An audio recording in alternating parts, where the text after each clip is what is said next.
Hi, and welcome to the THC Show with Neil. The THC Show where we talk about truth, hope, and change.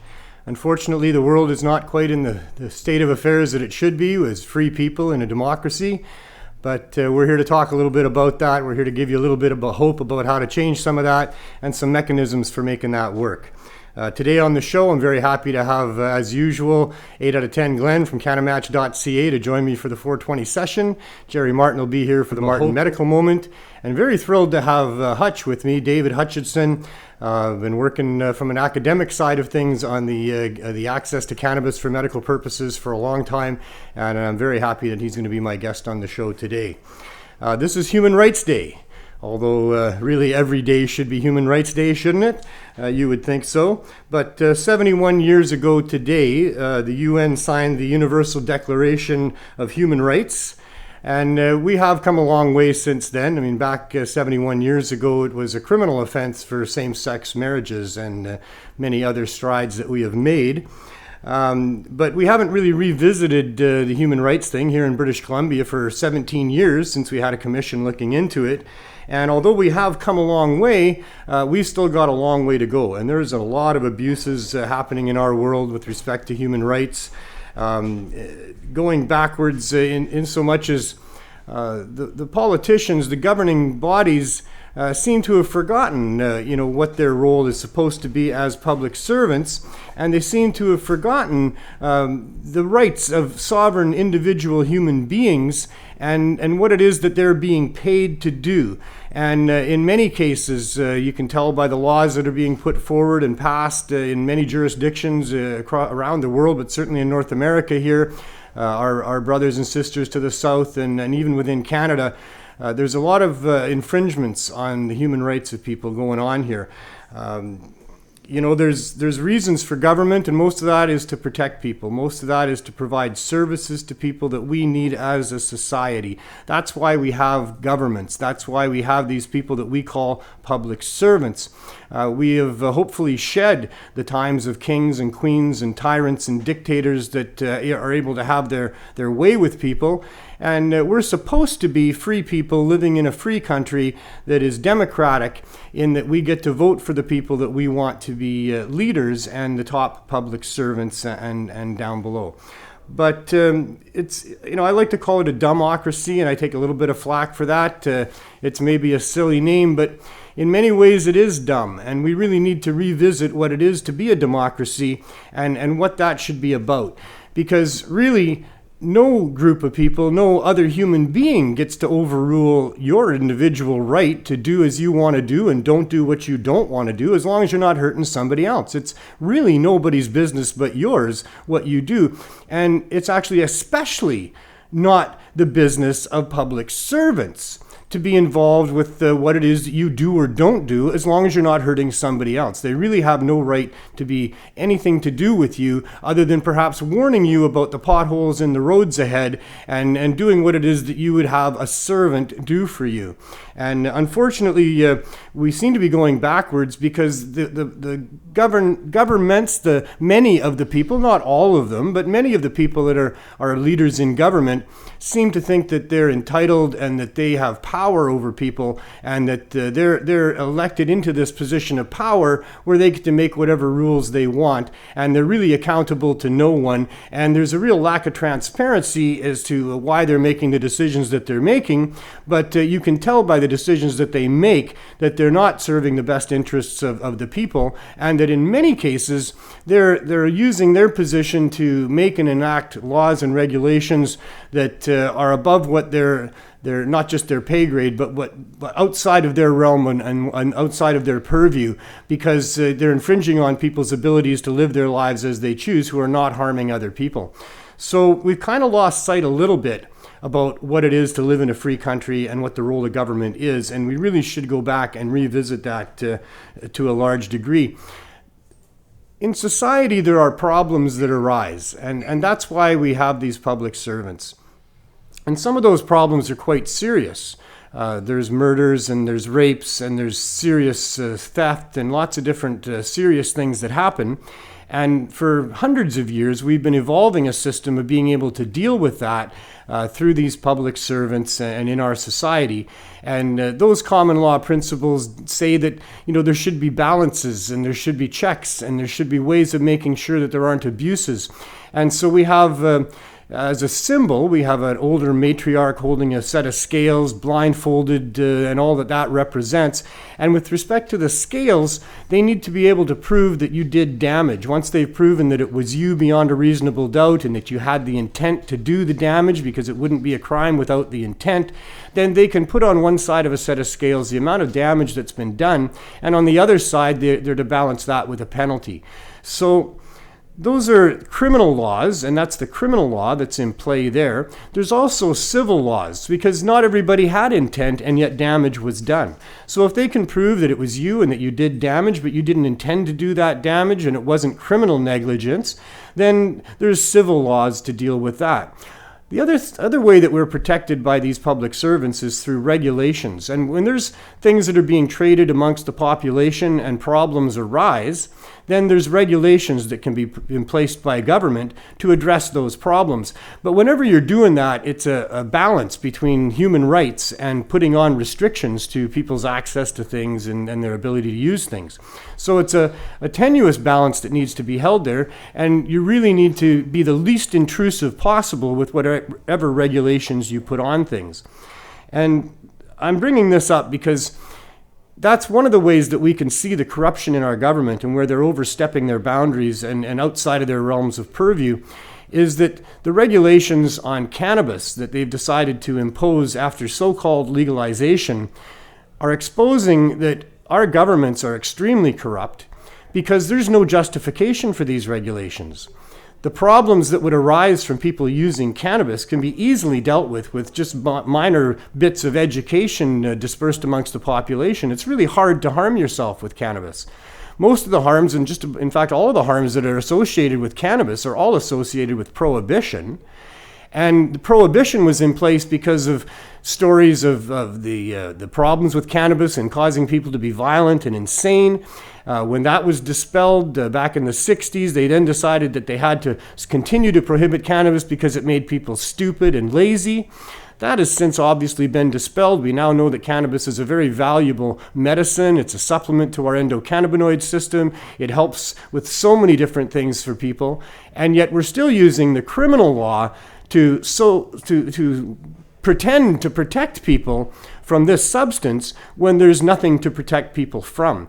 And the regulations that they're putting on to cannabis are so outrageous with respect to the packaging, with respect to access and lack of access, that we really need to do something about this. In fact, we really need to do something about the whole idea that our governments seem to think that they're in power over us and that we are not citizens and sovereign beings, but we are subjects and we are in fact slaves to these people in their 4-year rotating dictatorship of coming up with things to protect their corporate buddies that are harming a lot of people.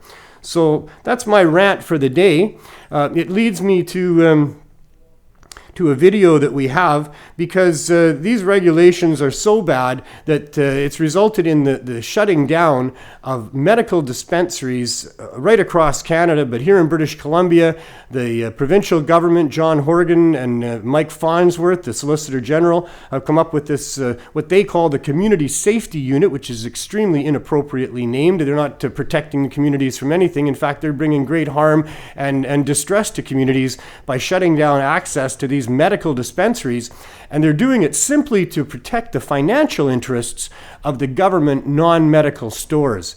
And they are seriously harming people in the process. In fact, because cannabis, especially in the form of high-dose edibles, which is part of the products that would be available at a medical cannabis dispensary, because that's effective in helping people replace the use of opioids and other street drugs, that are literally sentencing people to murder by closing down these dispensaries. And we were very upset about that. We are very upset about that. And so we had a protest outside of Mike Farnsworth's office on the weekend. This is mostly in response to the latest shutdown that happened in Victoria, with the Victoria Buyers Club being shut down. Ted Smith has organized protests on the island at different ministers' offices, and he came over here to organize this one here in Coquitlam. And we've got a video of me speaking at that rally, but we were there for a few hours that afternoon on a rainy Saturday afternoon, making the point that this is not what public servants are for. This is not what we want our public servants doing. And people, especially sick and suffering Canadians that are using cannabis to alleviate their medical conditions, need to have storefront access as has been deemed by the courts and yet is not being respected by our government. So Neil, if we have that video, let's put that up and have a look. Hey, thanks Ted for having this, and thanks all you people for coming here. It's really important, as was illustrated before. The only reason we're here today is because of corruption. That's it. Government corruption. Without government corruption, we'd all have easy access to cannabis because it helps people so much. It's the best plant of all the plants that are out there. It's not harder to grow than most other things, you know. You can grow a lot of other things out there. You can go to the produce department of your grocery store, you'll see that they got cucumbers and carrots and bananas and all sorts of things there. And none of it's over $10 a pound. And not very much of it takes much more than it takes to grow cannabis. In fact, cannabis grows about 10 feet tall and yields a whole bunch. There's nothing out there that compares in any way, shape, or form to the price of cannabis. And the only reason that the price is 100 times more than anything else is because of corruption. Because they want to keep the price high. So they want to scare everybody about how dangerous it is and keep it away from the kids and oh my God. And all that's complete bullshit. We live in a world with cigarettes and alcohol and pharmaceutical synthetics and opioids. And that's the real sad thing, is that the opioids are killing people. It's street drugs. The ones that are out there on the street that people are buying are tainted with fentanyl. And so they're killing people. More people than ever before. Although back in the late 90s they were killing people with fentanyl. They called it China White. And it had infested the drug supply.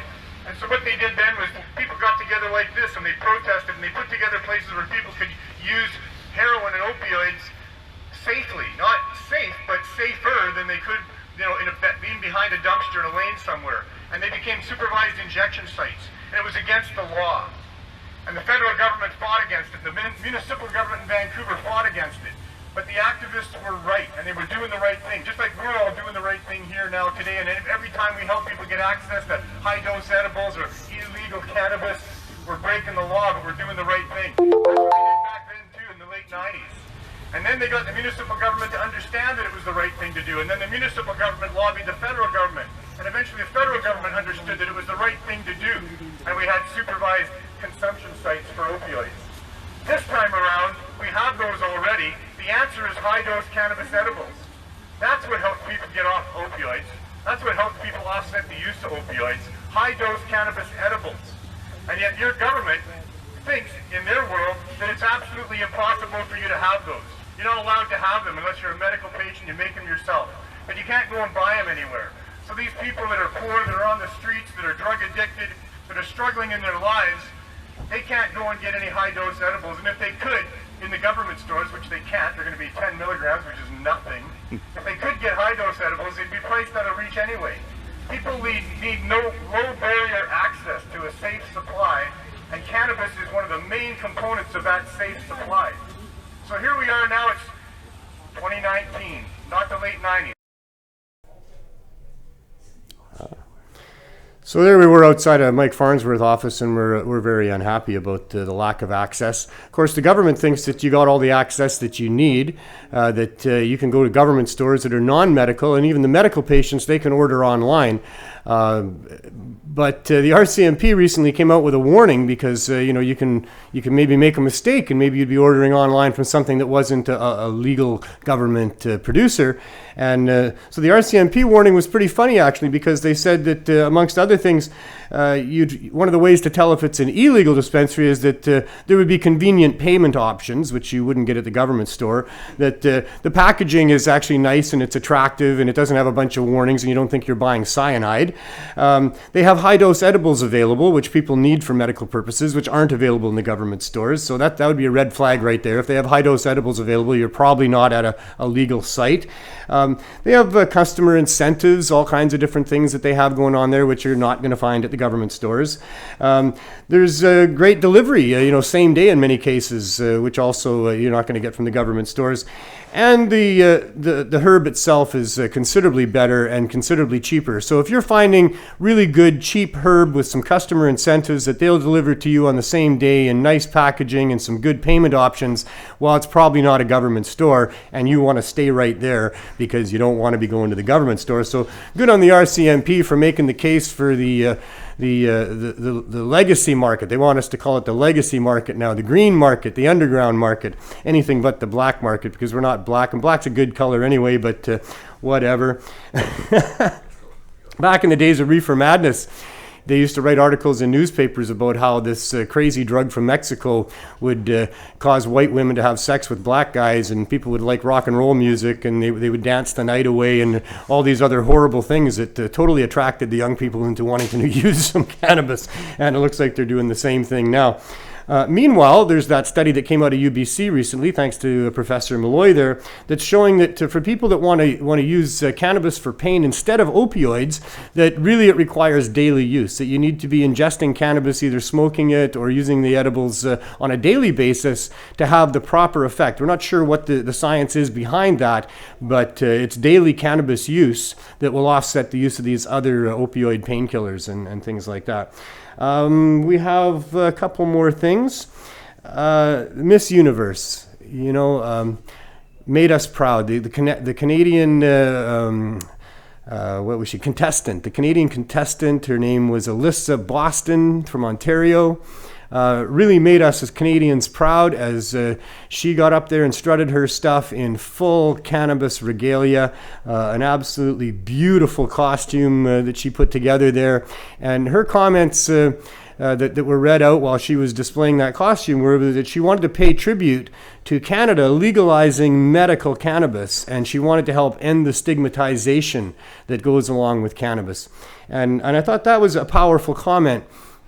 That she didn't talk about. She wanted to commemorate October 17th of last year of Canada legalizing non-medical cannabis. She wanted to actually commemorate Canada for legalizing medical cannabis, and that's very important, and it's a pretty important distinction as well.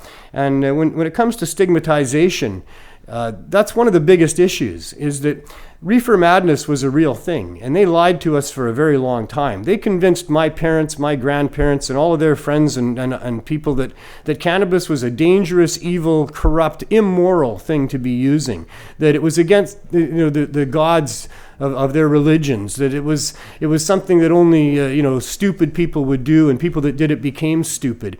And that stigma is still here. There's still an awful lot of feeling out there in the public that there's just something bad about cannabis. And that's completely the opposite. I mean, people that use cannabis are the smart people. Cannabis can't hurt you like the other things can. Cannabis doesn't dull your brain like alcohol can. Cannabis isn't going to cause lung cancer and OPD and the other horrible things that cigarette smoking causes. All of these different things. And yet those things are fine. I mean, people can drink alcohol socially without any stigma from the rest of the public. Well, there we go. We got the 419 warning. That's good. Bail me out on this. Do you want to watch that clip? There's another clip. Clip of Miss Universe. Oh, Miss Universe. Yes, absolutely. That's what this minute is for. Enjoy. Canada.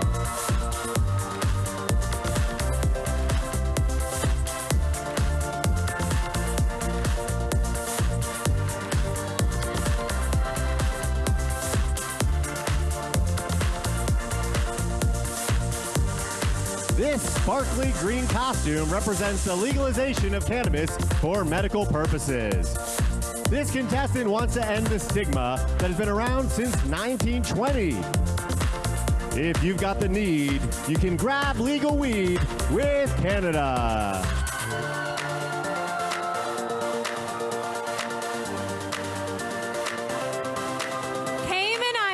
Market weed in Canada. Yeah, making us proud there for sure. I mean, that's a beautiful woman. So it's 4:20 right now, perfect timing.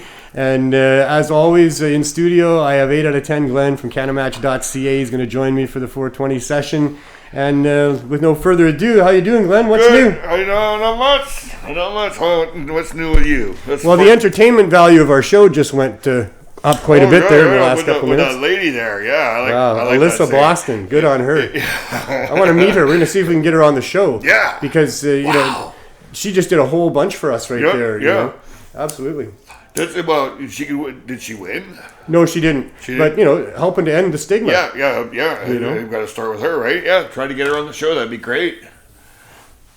In fact, I wonder what the public would have thought if she'd have come out wearing a vodka bottle.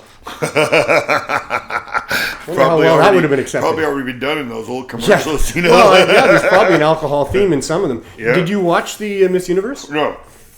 Man, oh man, some of those, when they did costumes like that from their native home, some of those were I've so seen them amazing. Before, but Oh, ever since that Steve Harvey thing and whatever, I just like that's commercialization thing. And he was there again. Yeah, and apparently they messed up on him again too, or Did something. they? Yeah, I wouldn't be surprised. He's about as casual as you get. And you hear Willie Nelson's not smoking anymore. Wow, it's just because But he's eating. he's still consuming cannabis. Yes. I heard that. Yeah. But you know, what's he almost 90 years old now, 87 or something like and that? if you're a singer, I can. And he's got a lung issue. There's something wrong with at least one of his lungs. So yeah. Yeah, that was They a make shocker. a big story out of that. The big story is he's 87 years old when he quit smoking weed. You know? And then he comes back the next day. I'm eating weed still. Yeah. Not turning my back on weed or nothing. No. Just, you know. He's probably 87 because of weed. And he probably still wishes he could smoke a big fatty and get stoned like a teenager. Yeah. That's definitely when it's swap. Yeah. All right. What are you smoking? This is that That's Kush. got some shatter and some kush. Yeah. Oh, But you smoke that every week so far. Little bit's all right. It's not so bad. Eh? So you want me to talk about that now? No. I will not bury the negatives. I will not bury the negatives. Yeah, you know, I've been a chronic cannabis consumer since I was 15. I've been consuming cannabis chronically for most of my life. I know I was ticking off on a calendar as I was a teenager and growing up, you know, to see over the course of a year if I smoked every day, and pretty much I did. And then I'd take 10 days off just for the hell of it. But not because I needed to or anything, just because I wanted to. Yeah. But rare, you know, smoked a lot of cannabis. I could smoke with the best of them. Yeah. You know, I liked hash. Concentrates were fine. I must say, when dabbing came out, when shatter came out, it was butter. It was Butter King butter. Butter first. That my first 2 hits were too big. Yeah. Supplied to me by Butter King himself. Oh, yes. I like that. Yeah, I met that guy. I prepared myself. I went up to the podium. He was with his big, you know, royal chair. Doled me out a hit bigger than I should have had. I've been to his store a couple times. Yeah. And I'll take that back. It's almost done. And I was reeling. I mean, literally, it was like, you know, close to greening out. Yep. On this big hit of his butter. And he convinces me moments later that you can't be flying around on one wing and get back up here and take the second one. Well, that one put me down fast. I mean, I was sitting on a couch just like that for, I don't know, it seemed like hours. Yeah. Beard Brothers did that to me. Twice so far. Yeah. Yeah, you can smoke too much. Yeah, well, no, just one dab. It was the one dab, and I had to go sit down for a good half an hour. So I did have that going on with dabs. Yeah. And then I went on the Freedom Tour. In 2006, I did the first of 3 in a row of going across Canada, inline skating, and spending 5 months going from town to town talking about these things. And Butter King sponsored me in that they gave me a big chunk of butter that I could hit people up with on the way. Not to sell, but just to let people experience it. And I didn't smoke it because my experience that first time with getting set on the couch like that, I never really felt like I could take the time to be laid back like that. Like I had, you know, I like my brain to be functioning. I run at a pretty high energy level. And so I would decline. I'd take the little vapors off the top. We had a little lighter that was a torch lighter that they had put a custom plate on there. Butter King's brother did that. And so you'd heat up the torch, or the plate rather, with the torch, and then let it cool down after being read to just the right temperature. Put the little dab on there, have a little glass toker. And so I would take some of the vapors sometimes, and even that was about too much. Good, eh? But it never affected me negatively. No. Just other than the fact it would slow me down and sit me down for a bit. But on that first Freedom Tour, we brought roaches. I've been operating the herb school for almost 2 years before I went on the first Freedom Tour. And we had collected roaches, you know, they were the size of the end of your finger. And we'd taken all the ash off and just golden roach pot there. And I took about a quarter pound of that with me on that first 5-month-long trip across Canada. And it was sparse out there in Canada. There was not a lot of weed out there, you know, Ontario and Saskatchewan and what have you.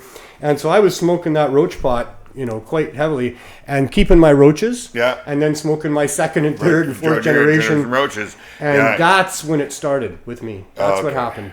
Is a couple of times I got wicked headaches from smoking that. Yeah, because and for 2 or 3 days at a time before I could get rid of them. Wow. And so after that, heavy roach pot would pretty much give me a headache. Okay. And then after that, that pungent, really potent smelling kush gives me a headache. Wow. If I smoke a full joint to my head or something. A whole joint to yourself. Yeah, I know about weed and being out there because I've hitchhiked across Canada. I've got a YouTube video out there where I hitchhiked to Toronto and went back. I did it for 12 years consecutively, going and see my mom and back. And I would always sell weed along the way, or smoke. What's the same? I was selling seeds, but I didn't have weed with me to sell. Gas, grass, or ass. Nobody rides for free, right? So I always had a bag of grass just in case someone was saying that, right? That is very tasty, by the way. You like that, eh? Yes. That is very tasty. And people were always happy to see you or pick you up. You got BC weed. You're like fucking king, right? You be stuck in some little town and you got to sleep for the night. You go to the gas station, say, I got some BC weed. Want to buy some?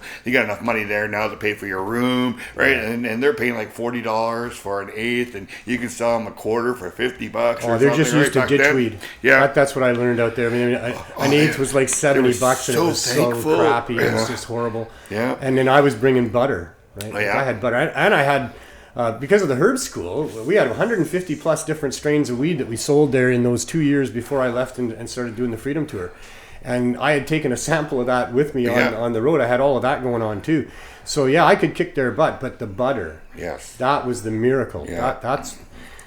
I saw over a dozen people on that first trip, way more than that, that were serious medical users in serious distress. Yeah. And, they'd come and meet me. We would have meetings in houses, and we'd have town hall meetings and things as I was going from town to town. And so I would meet these people, and I would give them all a hit of butter. Wow. Well, I saw people get up out of their wheelchairs and go, I haven't been out of my wheelchair in years. And people, with serious shakes that would stop their shakes and go...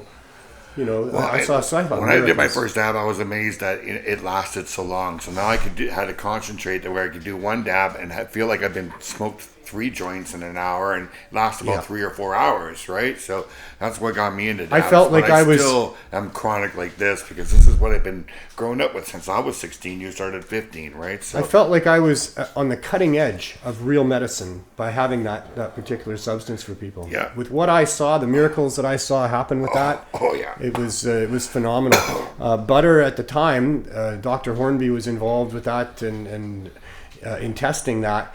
And it was like 99.7% pure cannabinoids. There was just no organic material in there. The process that ended up with butter was really, really good. I remember nostalgia butter and stuff like that in the very beginning. That was really, really good stuff.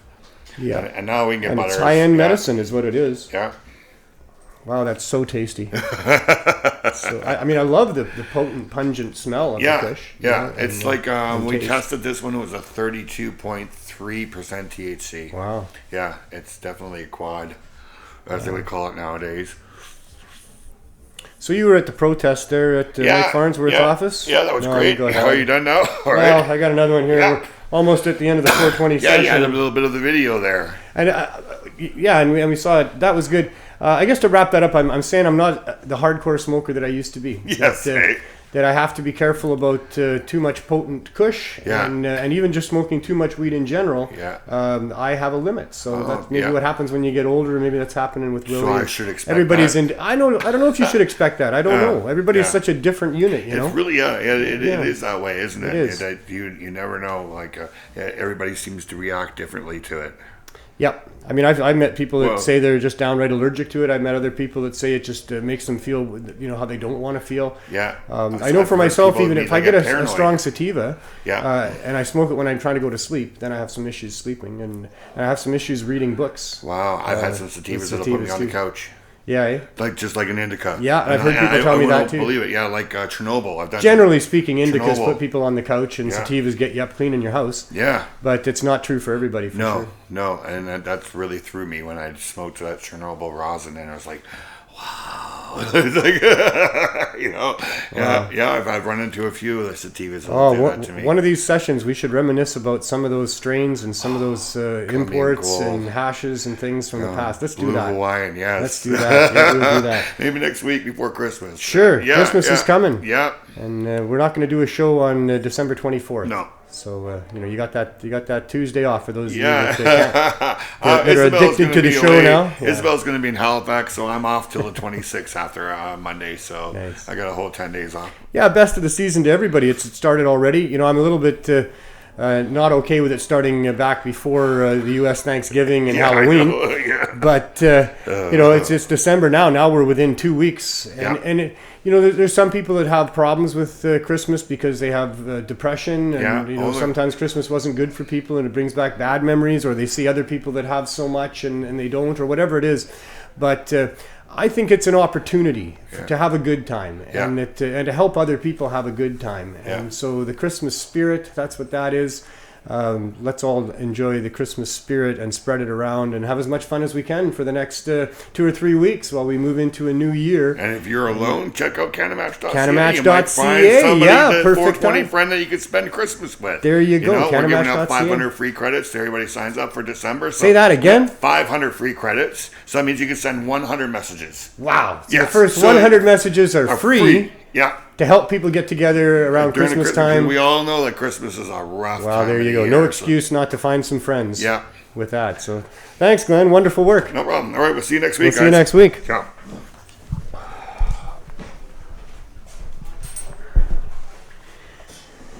Gotta love the 420 session. Gets me in the mood for the rest of the show for sure.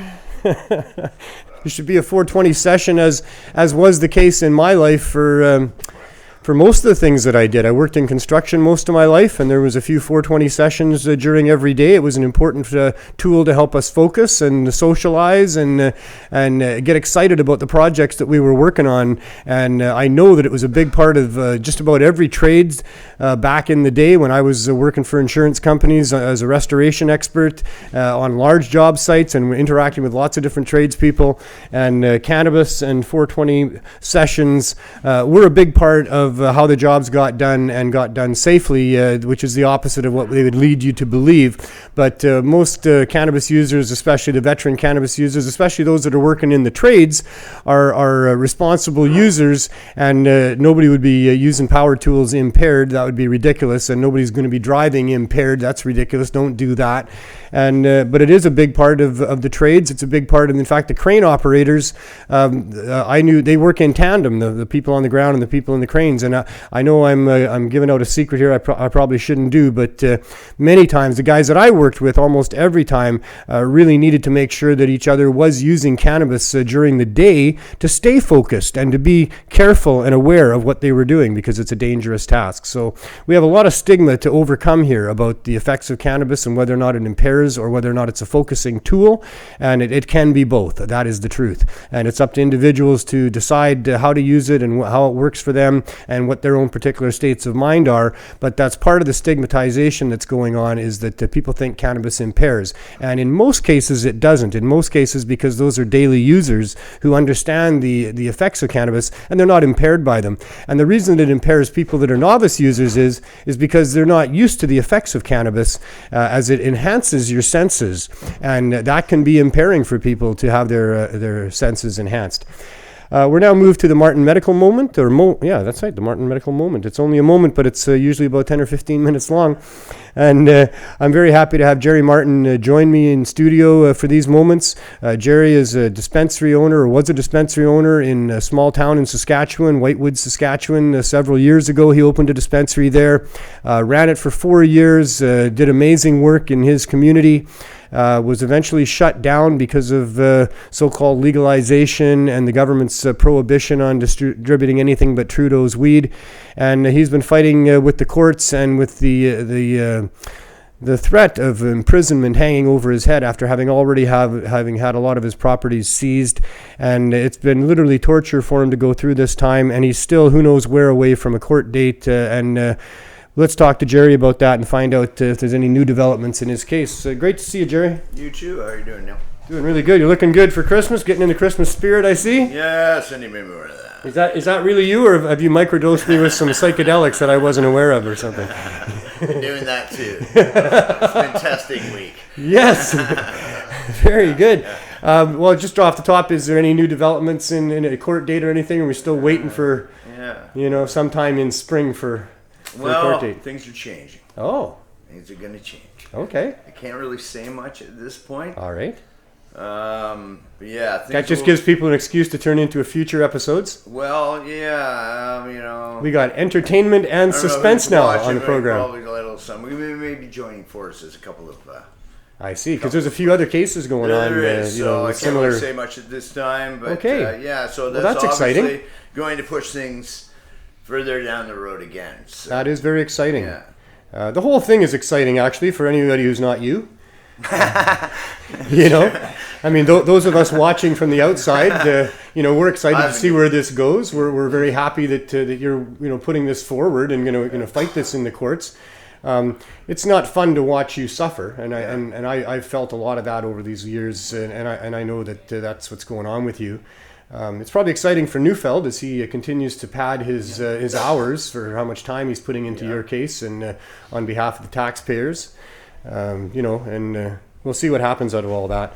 But anyway, you got other things going on in your life. You can't tell us about that, but you can tell us maybe a little bit about this new project where you're helping people get access to psychedelics, to microdose, to deal with depression and addiction and many other things like that. And you sent me a study just the other day. Tell me a bit about that. What's that saying? So the study is basically we're going to be using an LSD prodrug or an analog, which is a prodrug. So we're going to be using 1P LSD, which again is that falls outside of the criminalization. It does. But it is the same and has the same effect as that. Which right. Yeah. So we don't have an analog act, thankfully in Canada. So we are going to do an FDA approved study. We do have to apply for an RIB or 2 IRB is what they call it. What does that stand for? It's an independent review. Right. So we have to pass that approval. It's just standard. We probably wouldn't have to do that, but if we want to be published in pharmacology journals and things like that, that's the way to go. So that's the way. So is that an independent review of written submissions or of actual? Right. So we have an extensive study plan, which you've seen there. That's the preliminary protocol anyways. So we are still working out which prodrug we're going to use. So to answer your question, a prodrug of LSD or any other drug, it's basically it's a different compound, but once it enters the system, it converts into lysergic acid diethylamide. I see. Cool. So what do you expect to have come out of that? Any results so far? Or feedback? I mean, you've sold some of the product already, yes? Yeah. So far all good feedback. Right. I haven't had any negative feedback, so that's a bonus. Is there people saying it's not working for them? No, I haven't had anyone say that yet. Okay. Well, I have had one person say that. They're on SSRIs, though. And microdosing is not the same as taking a hit of acid that would send you on an 8 to 12 hour trip. It's considerably different than that, isn't it? It is. So if you were to take 10 to upwards of 15 UG, which is a microgram, the idea is to be sub-perpetual. The idea is not to feel the effects of the medicine in a visual way or a physical. Yeah, it's not about hallucinating or anything like that. No, but the idea is to get you out of the house and get you focused. And get you out of your depression by uses of these way. And LSD doesn't just affect the serotonin receptors. There's many other receptors that they do affect, and that's. So with microdosing, you're looking for changes and effects under the surface, below the surface, for the most part. Right. But you would be seeing that in a little bit of a raised energy level. Some other ways that you would notice that your behaviors are changing a little bit, hopefully. Right. So what we're going to do is we're going to do it over 45 days. 200 participants. 50 will be 5 UG. 50 will be 10 UG per day. 15. No, we're going to do the 3 day. So 1 day on, 2 days off. Right. That's important. So 15 times over the course of 45 days. Yeah. There's been another study that's being done in Canada right now out of Toronto, I believe, but they're not doing that, and they're testing for different points as well. So this will be the first test in Canada since the 60s that we'll be using an LSD prodrug or LSD when it comes down to it in a study for therapeutic uses. Awesome. Yeah. Yeah, that's exciting for sure. So what else is new? We got a big donor today. Paid the lawyer's fees. Nice. Yeah, at least the That retainer. Helps. Yeah. Again? Yeah. So Still ongoing? Yeah. Like I alluded to, Robin Neufeld is the name of the prosecutor. You can look him up and give him a call if you want and ask him himself how big that file is getting now with respect to the bust of the Whitewood dispensary. It literally is one of the most horrible examples of, I mean, historians are going to look back on this and just shake their heads, you know. We've been fighting for access to cannabis and for recognition that cannabis is medicine for a long time, for a long time. And we've won just about every court battle along the way. And to the point where we had people stepping up and opening up unlicensed storefront dispensaries to give people access for medical reasons because it was really helping them in their life. And the courts have said, yes, that needs to happen. And our government thinks it's okay to take tax dollars and shut that down and then spend just past 3 years, right? Sorry. That's all right. You go ahead and cough. I know. We just passed the 3-year anniversary since they came and put him in handcuffs and started this whole torturous road to some future court date where maybe he gets to have a day in court and we can talk about how wrong this is. Because those are tax dollars that we can't afford to be spending to use on shutting somebody down who's giving Canadians access to life-saving and life-enhancing medicine. Like, this is just so bizarre to me. Yeah. Like, holy shit. The whole file of cannabis freaks me out. It's so bizarre. How the hell we got here? I mean, I know some of the history, but how it doesn't get solved.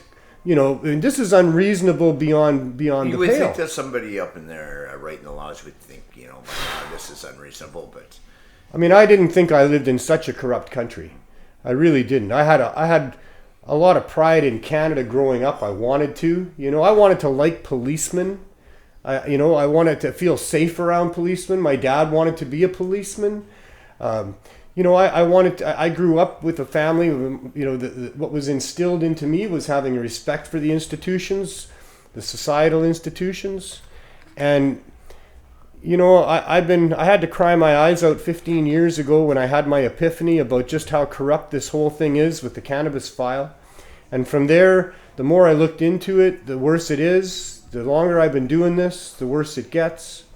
And I'm really disheartened and I'm outraged at how wrong it is that our public servants that we are paying are working on behalf of these other groups that have got their thumb on top of us to the point where they've artificially inflated the price of cannabis to be 100 times more than what it should be. 8 cents a gram, I believe they're making for now. Saw an article, 10 cents. 8 cents a gram? Yeah. We shouldn't even be talking in terms of grams. Yeah. Who talks in terms of grams? Yeah. There's no other plant out there where they talk in terms of grams. Yeah, it's insane. Seeds, maybe. I mean, when you refine some plants like saffron or opium, and coca, you get these powders. It takes a whole bunch of them to get this, and then you talk by the gram. But with cannabis, it's just the flowers. It's just the flowering top. These heavy tops. You can grow pounds of weed on a single plant. And yet the price is 100 times way more than that, than what it should be. There's nothing any other farmer out there is growing that they're getting $10 a pound for. And cannabis is only that way because of government corruption. Maybe what? Maybe coca. Well, not until you... Not down there, it's super cheap, but I imagine once it's entered up here... Yeah, I'd say coca's probably in that same boat, because you can't even buy raw coca, here in the store. You can buy just about everything else. Yeah, not yet. Not yet, yeah. Very soon. Did you hear what Walmart did? Yeah. They approved a sweater for Christmas. Oh, I've seen that. It's got a picture of, it says, it says, let it snow. And it's got a picture of Santa sitting at a desk with a bunch of lines of snow on the desk there. Yeah. So we all figured Santa snorted snow anyway. Oh. You know?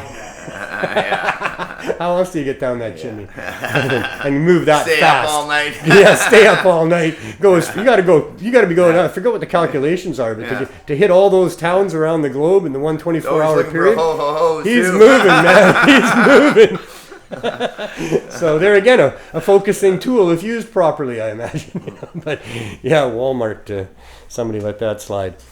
Anyway, so as for other updates, we've got Heidi Chartrand's, something's coming up for her December 20th in Nova Scotia there. So if you're anywhere near Heidi in Nova Scotia, go and support her in that court case. This is one of the areas that we can go and do things, is go to these court cases and look those judges and prosecutors, in the eye. And, in the case of the prosecutor, like I said, you can phone Robin Neufeld and ask him some pointed questions about mens rea and actus rea and how much money he's spending and what he's accomplishing and who he's protecting and, all of those kind of good questions. How many stocks he owns. And how many stocks he owns in licensed producers. Yeah, maybe that's a good question. That question. Yeah, I wouldn't be surprised. You won't answer. I've asked. Such corruption. It runs deep and it runs to the top. And Jerry, thanks for helping us fight it. Damn it! I'm so sorry that the burden is on you, but you chose this path. Yeah, it is. I guess you knew when you were running your store that there was a chance that they were going to shut you down. I know you hoped that you'd be accepted into the legal marketplace and vindicated of any wrongdoing, but you knew there was a risk, I guess, and this is the path that has presented itself to you, and I can't thank you enough for taking it. I know it's hard, but we're with you as best we can be, and we'll see what happens. Maybe you'll get a court date. I believe it'll all be dropped one day, but you'll never get the apology that you deserve, and you'll never get all your stuff back. So, yeah. But let's see what happens anyway. We have suspense as we go. The other court cases, Pat Warnicki in Saskatchewan, he has something coming up. I think that's in February. There's a trial. No, there's closing arguments coming up for Sarah McNeil in February. I don't think she has a firm court date yet either, but it's in February in Red Deer. And we're still waiting on the decision from the appeal that was presented here in Vancouver with respect to dispensaries there. Pats might change. And Pats might change. And there's changes coming with your case as well. And we hang on our on sitting on nails to see what that's going to be about, because these are exciting times. Hopefully, because this is a war, and there's two serious sides going on here, and I think we're going to win. So anybody that's on our side is excited to see how this all turns out, even though we're quite anxious because the other side so far has played the card that has brought us where we are today, which is the closing of dispensaries and a legalization that is not our legalization and doesn't work for certainly daily users or anybody with any common sense. So Heidi's in the chat. Heidi's in the chat. What does she want to update it? Anything to do with what's the actual town that the court's happening in, Heidi? It'll take a while. All right. Well, let's move on then, and we'll catch up with what Heidi tells us in just a couple of minutes. We'll have breaking news on that. Jerry, thanks for coming in. Yeah. As always, look forward to your updates every week, and we'll see where you're at next week. All right. You have a good day.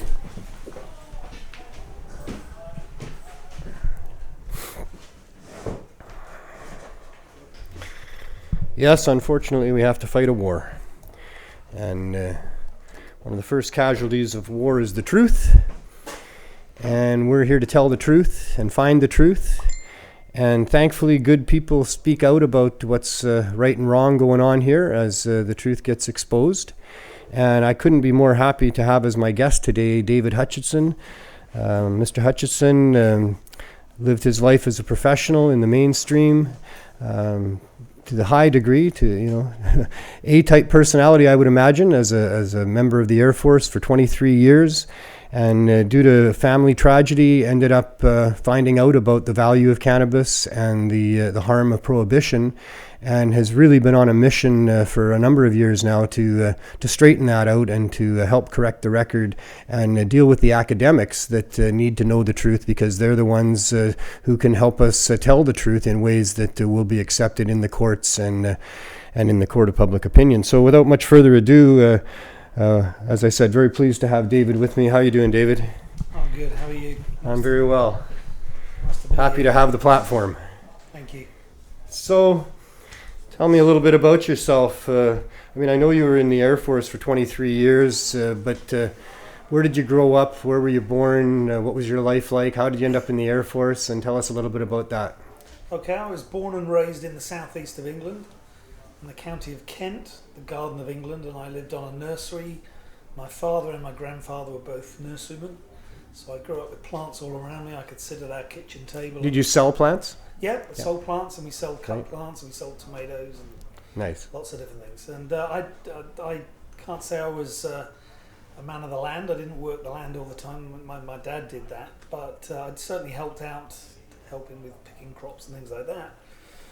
But once I'd finished my education, I realised I wanted to travel and see the world. I see. And So that led you to the Air Force? that led me to the Air Force, yeah. So I joined, and as you said, I served for 23 years. What did you do there?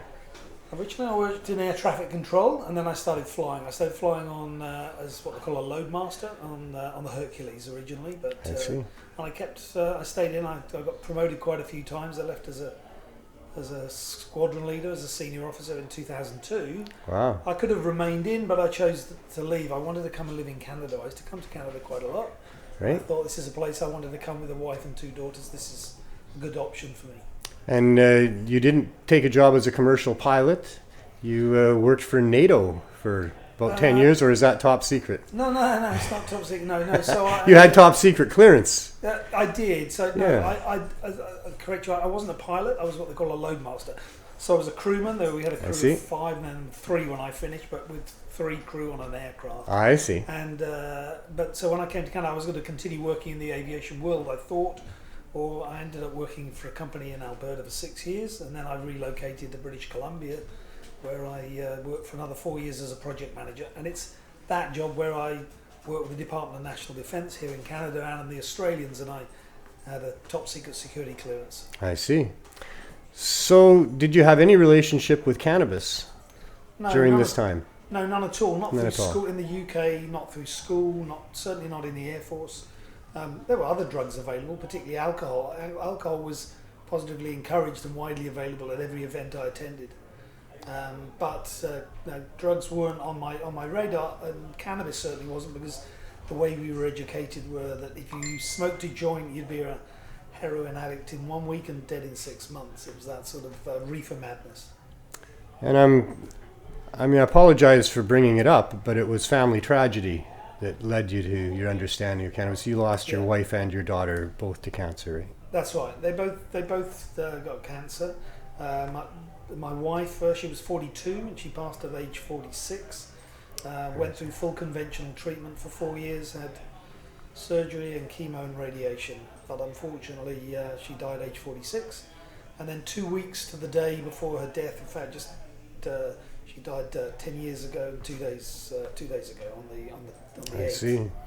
And her passing, I just found out just 2 weeks earlier that my daughter, my eldest daughter, who was 16, had a brain tumour. We thought that she'd been having some headaches, and we thought that was due to, her mother was palliative and dying, but it wasn't. Unfortunately, it was my daughter that had cancer as well.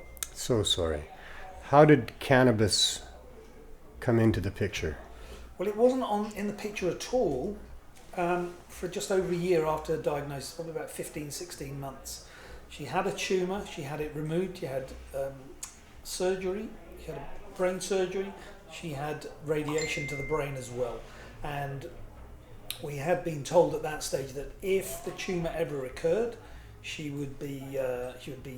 any treatment would be palliative in nature. We'd just be trying to extend her life. And unfortunately, in March 2011, it recurred, and it was then all treatment as far as BC Children's Hospital was concerned was going to be palliative in nature. And then cannabis? Yeah, so in the March when the tumour recurred, I remember the date quite clearly because fortunately I printed it off. I'd done a lot of research about brain tumours and cancer, and I was trying to be there and protect my daughter because I didn't have a wife, I didn't have my partner then. And I suddenly found all this stuff about brain tumours because the type of tumour she had changed. She originally had something called an anaplastic ependymoma, and then she had something, when it changed to a glioblastoma multiforme. And that, a grade 4 tumour. And I suddenly, on my research, I found all this stuff about potentially using cannabis. And interestingly, if you just go on Wikipedia and put glioma, you'll see this whole article. It changed significantly. The article that I fortunately printed off on the 31st of March 2011 had changed within just a few months. All references to cannabis and THC had been removed. Interesting. Wow. So it's been removed now, yeah, but it was there then. I still have hard copy and soft copy of it, unfortunately. Why do you think that is? I don't know. It's I mean, Wikipedia is a living thing. Right. It can be updated by people, but I suspect there's people. I put a submission in there one time on my ideas of what freedom was, and it lasted a few months and then it disappeared. So yeah. I guess somebody didn't agree with my take on what freedom was. I don't know. No. Yeah. I don't know. There wasn't really anything in there that I found to begin with on that at the time. This is many years ago. Right. But so I thought, well, I'll submit something that sounds right to me, just a common person. Right. But it didn't survive too long. So, but anyway, there's been lots of press over the years about how cannabis is effective, especially with gliomas, and so I'm not sure why that article or why it would change there like that. But there is still, I think, if you Google glioma and cannabis, you'll get all kinds of different hits on that for sure. But you would know way more about that than me. So how far does this go back now? That was March 2011. So yeah, So 10 years, 8 that's what you years said. ago, yeah. So 8 years ago, you became pretty serious about educating about cannabis at that time? Yeah, straight away. I was very lucky to connect with some of the world's leading experts. Some of your people know them, people like Manuel Guzman in Spain and Ethan Russo, who's become a friend. Right. People who really know their stuff, very, very qualified medical professionals and academics, and they were very generous with their time for someone who knew nothing about it. So you're on a kind of a double journey, one of learning a whole bunch of stuff and the other of helping to share that information. Absolutely, yeah. And I care passionately about that. I've always felt words of another famous academic, Raphael Mechoulam. He said, if legalization is one thing, that's for society to decide if it should happen, and that fortunately has happened in Canada. Even with its failings, we have got legalization. But medically, who would have an issue with it? If a patient requires it and a doctor prescribes it, we're not lined up outside hospitals campaigning for them to stop giving morphine after surgery because the doctor prescribes it. We accept that. Right. Medically, it should be fully accessible. Pretty easily accessible medically. And you've spoken at quite a large variety of different places to different audiences and stuff. Do you tailor your presentations to each of those audiences, or do you have pretty much what you present to people?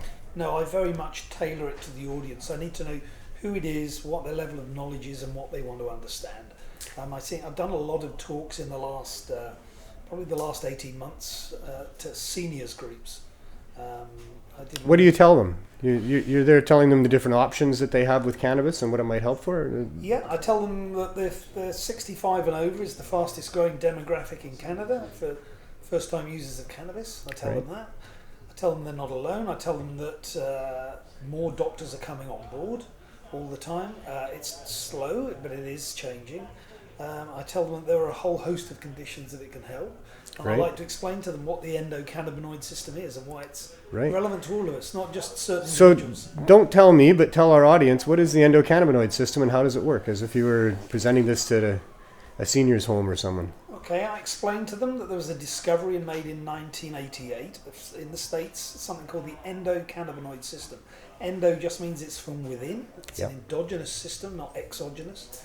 It's something that's within the body, and it was named after cannabis because they knew cannabis had an effect on the body, but they didn't know how it was working. They discovered the CB1 receptor primarily in the brain and the central nervous system, and then the CB2 receptors in the periphery.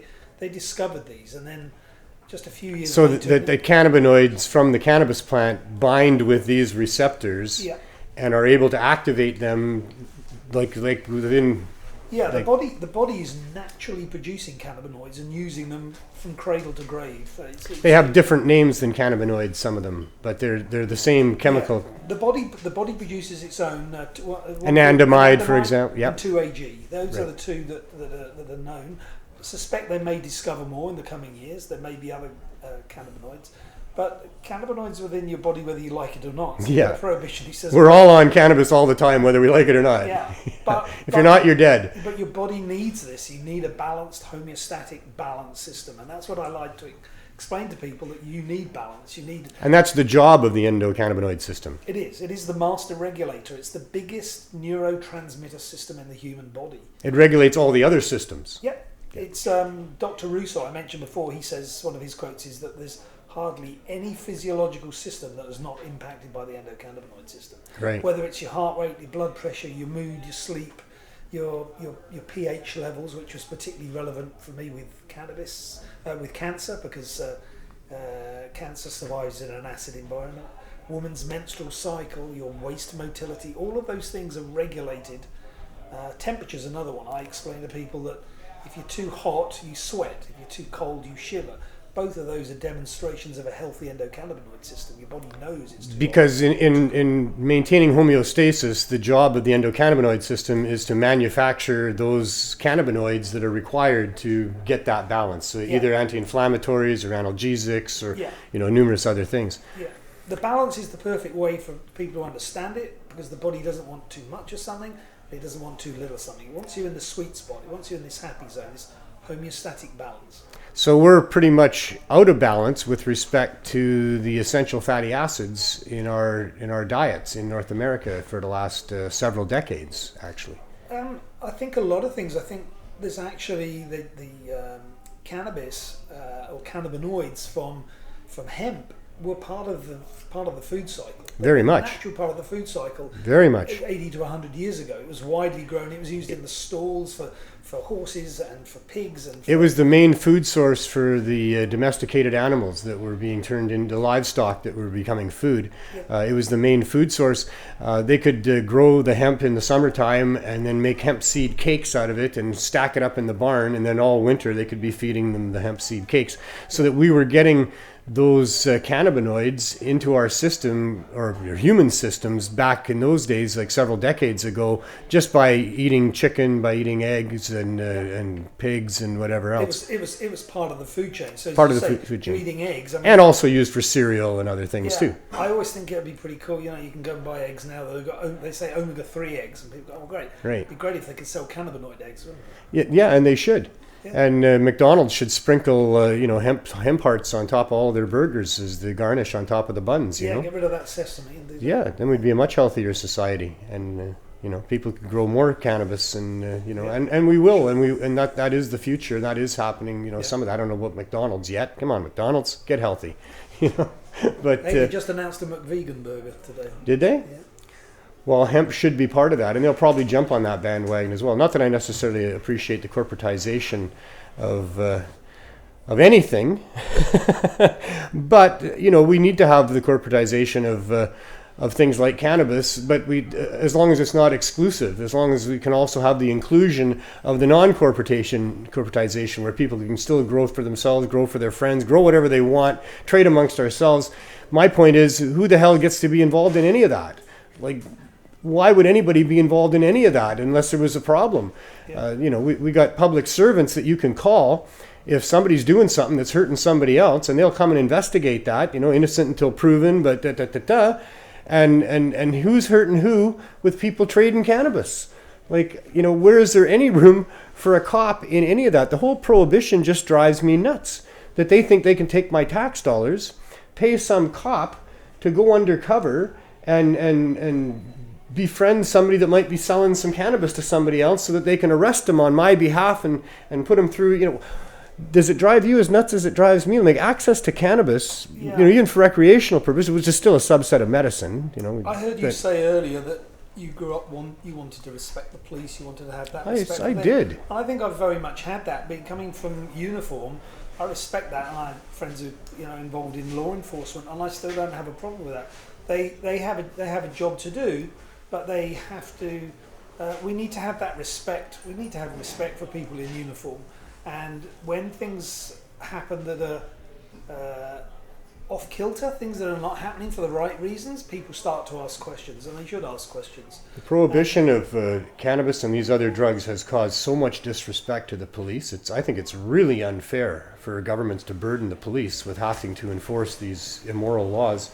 It was Einstein who said that there's nothing more damaging to the respect of government and laws than enacting laws that cannot be enforced. Yep.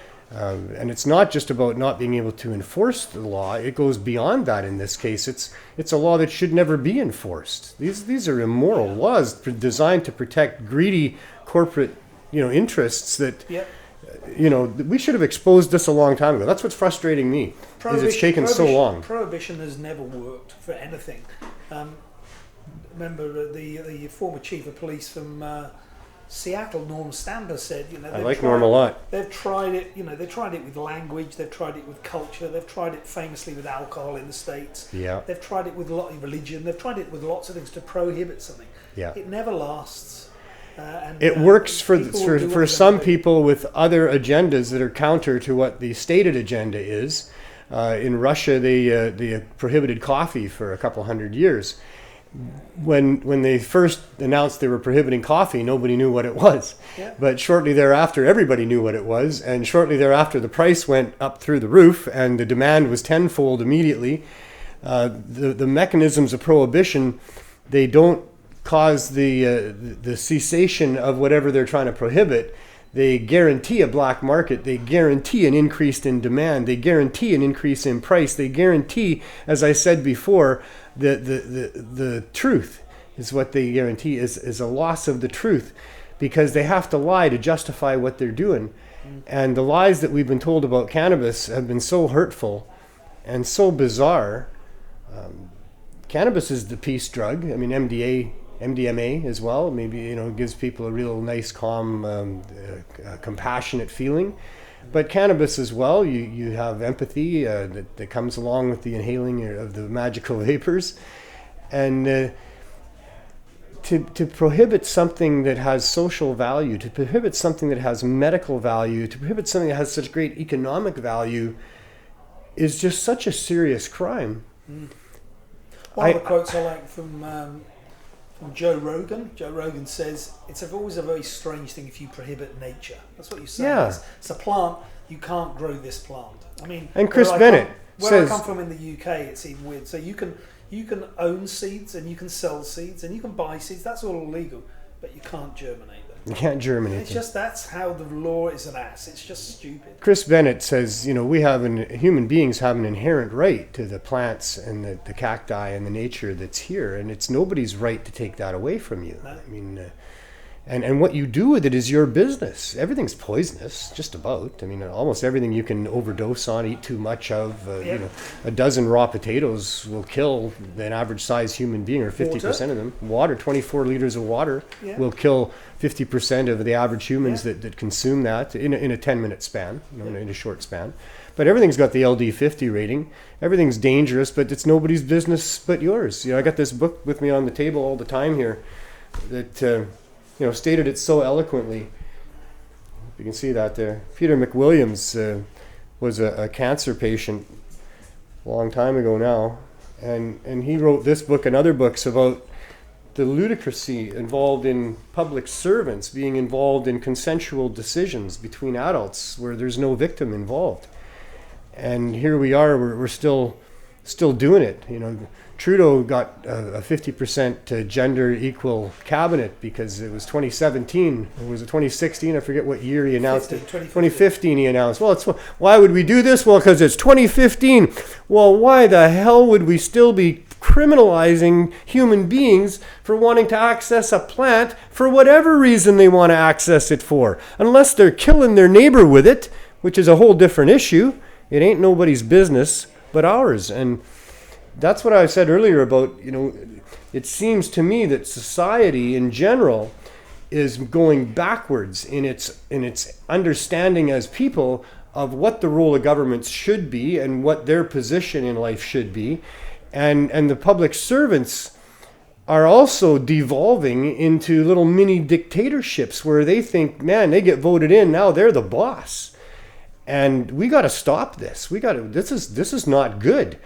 We can't have 4-year rotating dictatorships with people that can come in and all of a sudden just wipe out years and decades of effort on behalf of our forefathers and the people that went before us that have been trying to build on these rights. 71 years ago, the United Nations, not that that's the most legitimate body on the planet, but they signed into the Universal Declaration of Human Rights. And we've gone a ways from there to here, but man, I'm not sure we're going forward very much. I mean, it's almost getting too far in some respects, the human rights and political correctness and that sort of thing. But they're still managing to pull the hemp over our eyes or pull the wool over people's eyes and convince them that somehow we need the criminal law involved to keep people from trading cannabis between themselves or growing more than 4 plants for themselves. How do we stop this? Do you have any hope for the future? I mean, are you making any headway with your speaking to people? I think we're making headway. I think the change, I don't see legalization as just, it was great, wonderful, it's been done. I think viewed from the government, from the federal government's perspective, they did it and it's been okay. It was a non-event in that respect. I think we'll probably see more issues in the next couple of years as they try and get more, particularly here in BC, as they try and get more legal stores. But even then, it's a massive issue because patients I care about more than the legalization. Because the legal stores don't help the patients. No, they can't. They're not allowed to. They're not allowed to educate. They don't have what the patients need. They're going to only have low dose edibles, which aren't going to help patients. The quality of cannabis is suspect for patients because of the amount of sprays that they're using on it and those sorts of things. And these corporations can't really be trusted. I mean, the curing of cannabis is a very, very important aspect. It might be the most important aspect as it brings out the different chemicals involved in the cannabis plant. And it doesn't appear that the big producers are concerned about curing at all. And then they just let it sit in these plastic containers for a year before it makes it to the shelf. It's not something medical patients can do. That's the point. And the point also is it's not for them because they're daily users. And the prices at the government stores are way out of reach for anybody that's using, cannabis on a daily basis. Yeah. Well, the prices are the same as they are for the medical patients done through the legal system. And it's what is one of the for the online. Because it has to be online. For medical patients, have only one. That's their only way, and even they're only accessing the same things that are in the government non-medical stores. They don't have any other range of products that they can get from those licensed producers. They could just get more, I guess. I'm not sure what their benefit is to medical patients use the online system. So do non-medical patients use the online system. It's truly bizarre. I don't think it's having different. a medical system where you go to a doctor to get an authorization, not a prescription, but an authorization to possess and to be a patient, and then it's sent off to a company and then they mail it to your door. I mean, we don't expect that with any other pharmaceutical drug. You go to the pharmacist and you talk to him and they pretty much on demand 24 hours. Yeah, and they usually apologize. You'll have to wait 20 minutes for it. Wow, Yeah. And then that's if the pharmacy's in the same building as the doctor who just wrote you the script. But otherwise, he'll phone it in and it'll be there by the time you get 10 minutes down the road or 20 minutes down the road. If they haven't got a product, they say, we can only give you part of your order, but we'll get some in from another store. It's usually there within hours. They make it very easy to get those pharmaceutical drugs. Yeah, and you can ask questions of the pharmacist. They're changed in pharmacokinetics, so they know what they're talking about. Drug interactions, which is good, but to have to buy something online and it's mailed to you and you don't know what you're going to get, and the government stores aren't even allowed to advise people with respect to the medical applications for cannabis. No, it's one of my biggest concerns is that when they legalized in October 2018, the government said we're going to look at the medical program in 5 years' time and we'll review it then. Yeah. And at the same time, the Canadian Medical Association was saying we should get them out of this business now. Now they've got recreational stores, like a total abrogation of their duty as the Canadian Medical Association. But to review it in 5 years, I mean, this program has been in existence since 2001 when it was MMAR, and then it was revised to MMPR, and then ACMP. They keep changing it. And it's being forced change by sick patients and court cases. Well, and they're disrespecting the courts in even saying that, because the Allard case was before that statement, yeah. And Judge Phelan said that the storefront dispensaries are crucial. They're at the heart of access. The heart of access. The heart of access was his exact words. Yeah. So how does the government get off saying, well, we're not even going to visit this for 5 years, in the meantime we're going to shut down all those medical storefronts? They did a very political thing in making a play of saying, we're going to involve all stakeholders, and then they travelled across the country and they asked a few people and then promptly ignored what they were told. They did what they'd already decided to do, which is not good. I think Greg Williams does a good job of observing how all of the information that they got from the cannabis culture side of things, from the consumers of cannabis, were things that they pretty much did the opposite of. It looks to him and it looks to us like they said, well, this is what they want. Well, this is the opposite of what we're going to give them then. And it seems like they hate us. I mean, I don't know. I mean, you're on the other side of this. That's why I like you so much, and people like yourself, because you've got a respectful life. That you were the guy that wore the uniform, that you can go and talk to these academics and these other, high up political people and get respect. For activists, it's really tough. I mean, it's been really, when I first became an activist, like I quit my job 15 years ago because I just learned the truth one night. I had an epiphany. I cried my eyes out. I recognized that these evil corporate guys were behind the prohibition of cannabis, all just to make money. And the damage that was being done was horrific. They're literally starving children to death by restricting access to food that cannabis provides in third world countries where they could be growing it and using it for food. That pushed me over the edge. And I've been doing this ever since. But it was hard, and it's still hard for me to get respect from the political elite or professionals. I get it a lot more now because my hair is gray, and I've been at it for a while, and I learned how to talk to police officers, and I've learned how to articulate the points in ways that do get people to pay attention to me. But, activists had a really bad name 15 years ago when I quit my job. The mainstream public, of which I was a member at that time, before I quit my job, that's where the side that I'd always been on, they viewed activists as, kind of unbathed hippie types that were fanatics and, not so much. But I've watched that evolve over the last 15 years. There's thousands and thousands of people who identify as activists now. They're proud of what they're saying because they know they're telling the truth in a world where the truth is being lost to many of these corporate groups that are trying to have their way. And activism comes in a lot of different forms. But the people that are seen as activists now, they're given respect. They're given time on the media broadcasts. They're the go-to people for reporters when they want to know, the other side of stories and stuff. So that's very, very important. And it's people like yourself that are furthering this issue, where we're giving some credibility to those other voices in the wind over the years. Are you seeing, like you said, it's changing, and there's more and more doctors coming on board. Can you give us a little sense of those changes and how you're seeing that unfolding? Yeah, just before that, I'm just going to mention a point, something that resonated with me a couple of years ago. I attended a series of lectures that were done at Simon Fraser University, and Dr. Bo Kilmer was there, and he said he works with a team of PhD researchers who travel the world educating governments and bureaucrats and regulators on cannabis issues, whether it's medical or recreational. And he said, we all care passionately about the use of cannabis. And they're out there somewhere now doing that. Yeah, they're out there, they're travelling around the world. He'd just come back from Japan, where he'd been talking to government there.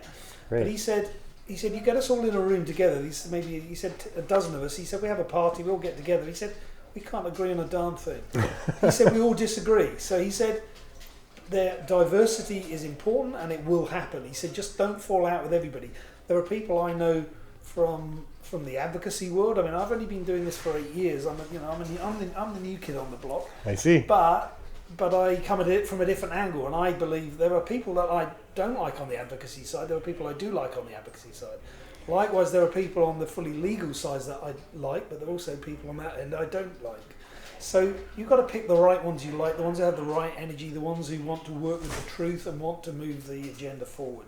And I think that's important to me. So you're kind of picking your battles and picking your conversations, and yeah, one person at a time or one doctor at a time. I get doctors who I start to explain them, and I always give them what I think what they respect. I give them the scientific papers. I don't give them. What was your last presentation? I did one at University of Victoria Retirees Association. I see. So, the alumni, the people that staff, retired deans and professors and staff from Nice. UVic, and they wanted me to go. I went over to UVic on a Saturday and I presented to them and I talked to them about the history of it first, and then the second part was all about medical applications and use, and particularly work with seniors, and I show them what's going on with some good organisations that are legitimate. I always try and tickle those interest buds for the person. So you're in the know about the latest forms of cannabis, the transdermal, for example. Tell us a bit about that. There are many delivery methods, and that's something that, as far as I'm concerned, I can look back to the Owen Smith trial in 2015, where the ruling of that case that went all the way to the Supreme Court, the first case that went all the way to the Supreme Court, unanimous decision to allow cannabis in all its forms. And that was focused on patients. Well, it still hasn't happened. Right. Cannabis is not available in all its forms for patients. And for one person, maybe smoking a joint or vaporizing might be fine. For another person, a tincture might be fine. But as you mentioned, transdermal patches or suppositories or vaginal inserts or topical creams. I mean, I know lozenges. We're going to be getting some more stuff. And we're going to be seeing that in the next month or so. But we're still not getting the full meal deal. And when you say we're going to be getting that stuff, is this through the licensed producers scheme that's coming in? Yeah, the licensed producers, that changed what they called legalisation 2.0, 17th of October 2019, so what we're talking about 6 or 7 weeks ago. Yeah. That was... so it wasn't just for 10 milligram edibles, it was also for topicals and other things? Topicals and yeah, absolutely. Some other stuff in there. So right. It's going to be better, and what comes out, it's going to take, I think we're going to be into the new year before we'll start seeing products out there. It won't be the full complete line, but sure, the grey market, whatever you want to call it, is going to continue to... Legacy market now, apparently. That's what we have to call it, is it? That's what I've been told recently. Now it's going to be the legacy market. The legacy market is still, I mean, here across Canada, it's, I think about 25% of it is the legitimate market. Here in BC, it's less than 5%. Right. It's part of the culture here that when I moved here, I didn't realise just how ingrained it is in the culture. But with the closing down of the dispensaries, pretty much the only way people are going to be able to access these other products that are outside of the legal market are through online and maybe parties or something like that. There can be like house parties where people can bring their edibles and stuff, but. Yeah, it's not easy to get those things. I mean, you pretty much got to trust the online dispensaries that aren't legal, right? Yeah, the people that need a particular product, they find what works and they like it. Do you have a sense of the pricing of these things as they come down? Are you aware of, like Tilroy has a CBD cap, a bottle is like $290, I think. I'm not sure how much is in that. Yeah, I think the grey market, I mean, I like to observe what's going on, and I think... the grey market has much keener prices, and but certainly more accessible. It's certainly for a patient. Hard to navigate out there with that, though. And CBD, what's new with CBD these days? CBD is an interesting one. So when they changed the regulations in the States last year, this is an indication how the science and the research and the academics, in the States, they're desperate to do research. And last year, I think it was October last year, they changed the laws about CBD in the States so that it could move between different states. And when they did that, since then and now, so in 12 months, they now have 160 clinical research trials underway in the USA. Wow. That's going to have a huge impact because it's something they can work with. They can't work with THC. And those generally take a year or two to complete? Yeah, it depends. It depends what the extent, the size of the cohort, how many patients. So a year or there two are. from now, we should have a whole bunch of.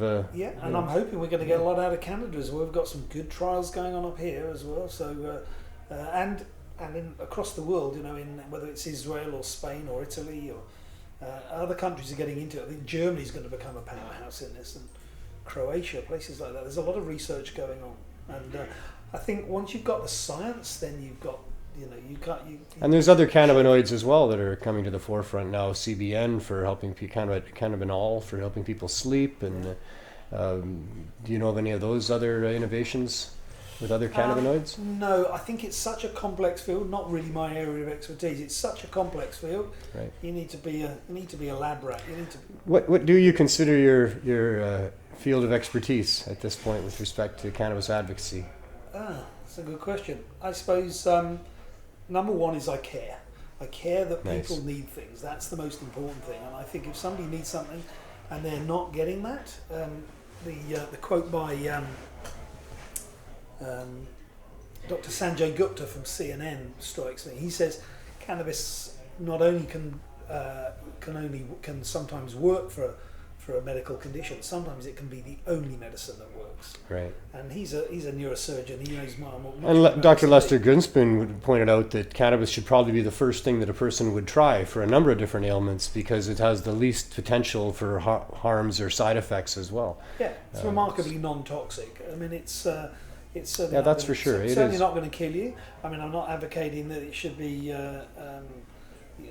consumed with no knowledge of it any more than I would say somebody should start drinking vodka without any knowledge. I was an irresponsible teenager that tried to consume enough to get wrecked as often as we could, and then never succeeded in actually wrecking myself, thankfully.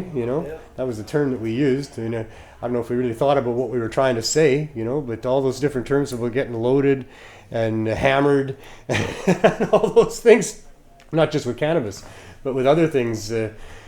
Cannabis, we really never were able to hurt ourselves. We had a lot of fun. We laughed a lot. We would smoke really good exports that would come through back in the 70s. We had good lines on some hashes and things that would come through. And one of our things was to get together after school, to go to Buddy's house, to sit around in the little area we had in the garage that we'd made for ourselves, smoke some of this good cannabis, and just have a blast, laughing our heads off. But we never harmed ourselves in any significant way at all. I mean, sure, we were really, really high. We shouldn't have been driving, and thankfully we weren't, But other than in operating heavy equipment, which isn't recommended if you're, if you're not fully focused, there was nothing harmful that came out of that for me or any of my friends. Cannabis was never able to hurt us. And we certainly can't say the same thing for many of the other substances that we were involved with back then. Many of my friends got harmed quite severely. Involved with, but also as a society, they were positively promoted, and they still are. Yeah. Considered more than acceptable. They're considered almost a required thing. And I've noticed that people that don't drink, particularly in the Christmas season, people say, "Oh, have a drink." No, I'm not. That's right. And it's a coming of age for people as well. People are better now where they say, "Well, I'm driving." Oh, okay. That's right. You need an excuse. It used to be, and in my youth, it was like, "Oh, okay, he's okay. He's only had 3 or 4." Oh my goodness, that. They would make fun of us if we didn't drink. That's very true. That's a societal shift that's happened. Yeah. And I think and I'm going to be driving is an excuse that people have started to be able to use. I was a non-drinker. I drank lots of alcohol until I was 19 years of age. On my 19th birthday, I probably was drunk the day before because I was drunk most days before that for quite a while. I grew up in Surrey and drank a lot. But on my 19th birthday, it really occurred to me. I remember when my friends came and said, "Hey, let's go get drunk." And it just kind of struck me that if I'm allowed to do this, I think I'm going to say no to that. I wasn't happy drinking alcohol. It didn't have very good outcomes for me. Hung over a lot and sick and not feeling good, waking up on other people's front lawns lots of times and getting into trouble and stuff.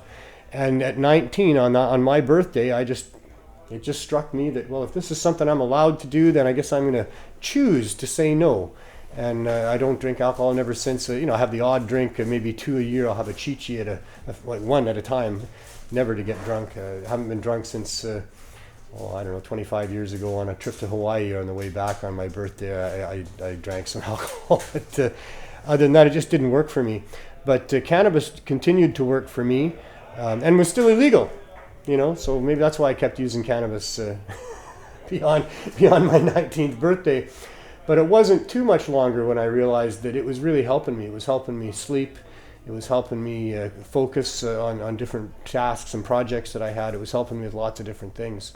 And then I got bad arthritis. I abused my body. Played hockey harder than I should have played hockey. It amuses me. People I talk to, and I educate patients as well. And I say, somebody will say, "Do you use cannabis?" And I get this in there. They do a questionnaire, and they're saying, "Yes, I do." And then I say, "Do you use it medically?" "No, I don't." "What do you use it for?" "Well, I use it when I come home from work or at the end of the week. Helps me relax, and then I sleep really well." Yeah. I say, "You've just described a medical. That's right. Medical use. You can take pills for that too if you want. Yeah. So they said, "Oh, when I do that, I don't need to take a sleeping pill." So I said, "You are using it medically." Yeah. And I think you are. But it's the people that have never used and are still nervous about it. They're the ones I care about, because they could be missing out on something that's really important for them. It could be the difference between them having a happy, productive life and than being in pain or some discomfort. Or extending their life in some cases. Yeah, as well. in some cases extending. And I think educating them that it's okay to try it. And I think that's one of the big changes. quality of life. One of the big changes, Neil, I was going to say, is that the stigma. There's a great paper from back in 2011 or 2012, I forget which year, from UBC, Cannabis as a Stigmatized Medicine by Linda Balneves. And that's a great paper and talks in there, but that stigma is dropping. That has something that has improved with legalization. It needs to improve. Yeah. I mean, the focus of that article or that paper was very much about medical people, patients who were using it. They'd been prescribed it with by their doctors, but the issues they had with their family and friends, they were okay with them taking prescription opiates, but when they were using cannabis, it was a different story. Yeah. The stigma was huge, and they struggle with that. But I know that stigma is dropping. That's why we have such an uptake of seniors. I just read today on the way in here that it's in the States now 66% plus, so over 2/3 now of the population want legalization, right? And 85% plus are happy with medical.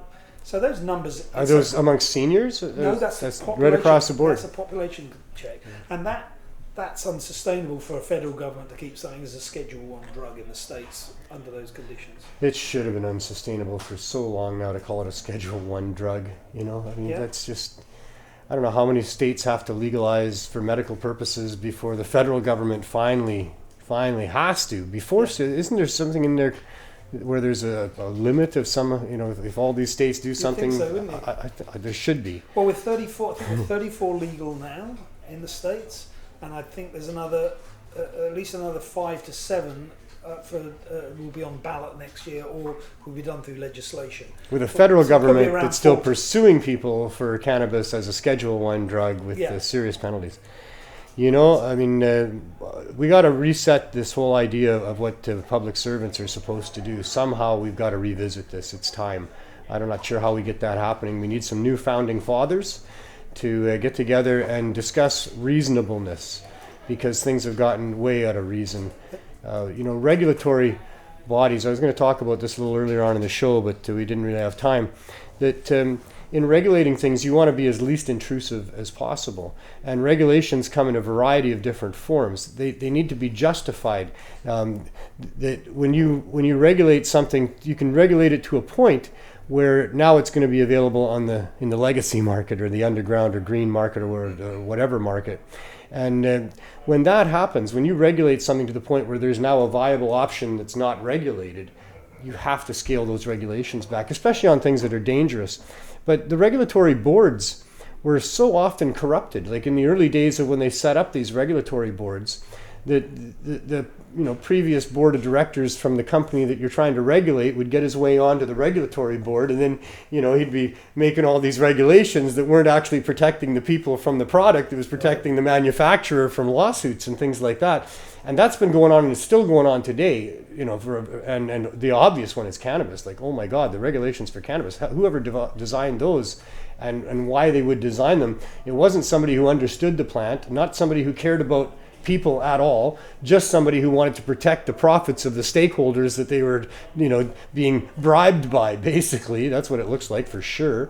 So the state of our government, what do you think of public servants and what they're doing? How do you feel about democracy and those kind of things? Federal and provincial? On whatever level you want to talk about. Are you happy with the state of our democracy? I feel more control with the local municipal governments. I think there's still a chance to put pressure on there. And they vary a lot across do. Canada. They do. And it's a group of people there appointed as councillors. But I think... they're the ones who actually affect the population right at the ground level, eye to eye. More. You have actual personal contact with your local civic servants. Then you certainly have very little contact, if any, with the federal government, and very little with provincial officials. They're very isolated as well. Yeah, one of the things I disagree with the way politics are, and this is something with federal governments. I don't want to elect somebody, whether I vote for that person or not. They go off as my representative. They go to Ottawa, but I don't want them. I want them to go to Ottawa and represent what the issues are for us as local people. Yes, surely they have a voice, whether it's a federal issue, they vote on that, but it's what's important to the area where I live. I don't want them coming back from Ottawa telling us what the party thinks in Ottawa. Right. That's not what it's about. That's the reverse of how it should be. Democracy is supposed to represent the people. From the ground up. Yeah, and I also, politicians famously lie. They say one thing to get elected and then do the opposite, or it becomes politically expedient to just forget they said something. And we saw that in 2015 with...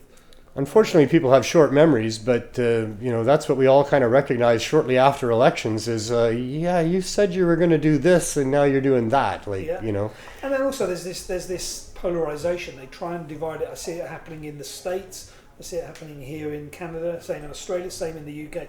Right. You're pushed into one of two camps. It's a lot easier for people to manage, for people to get their heads around. There's just two options. You're either this or this. Yeah, you're right or left, or whatever that means. Yeah, whatever that means. And then they say, he's although he's on the right, he's much more left on the right, and all this sort of stuff.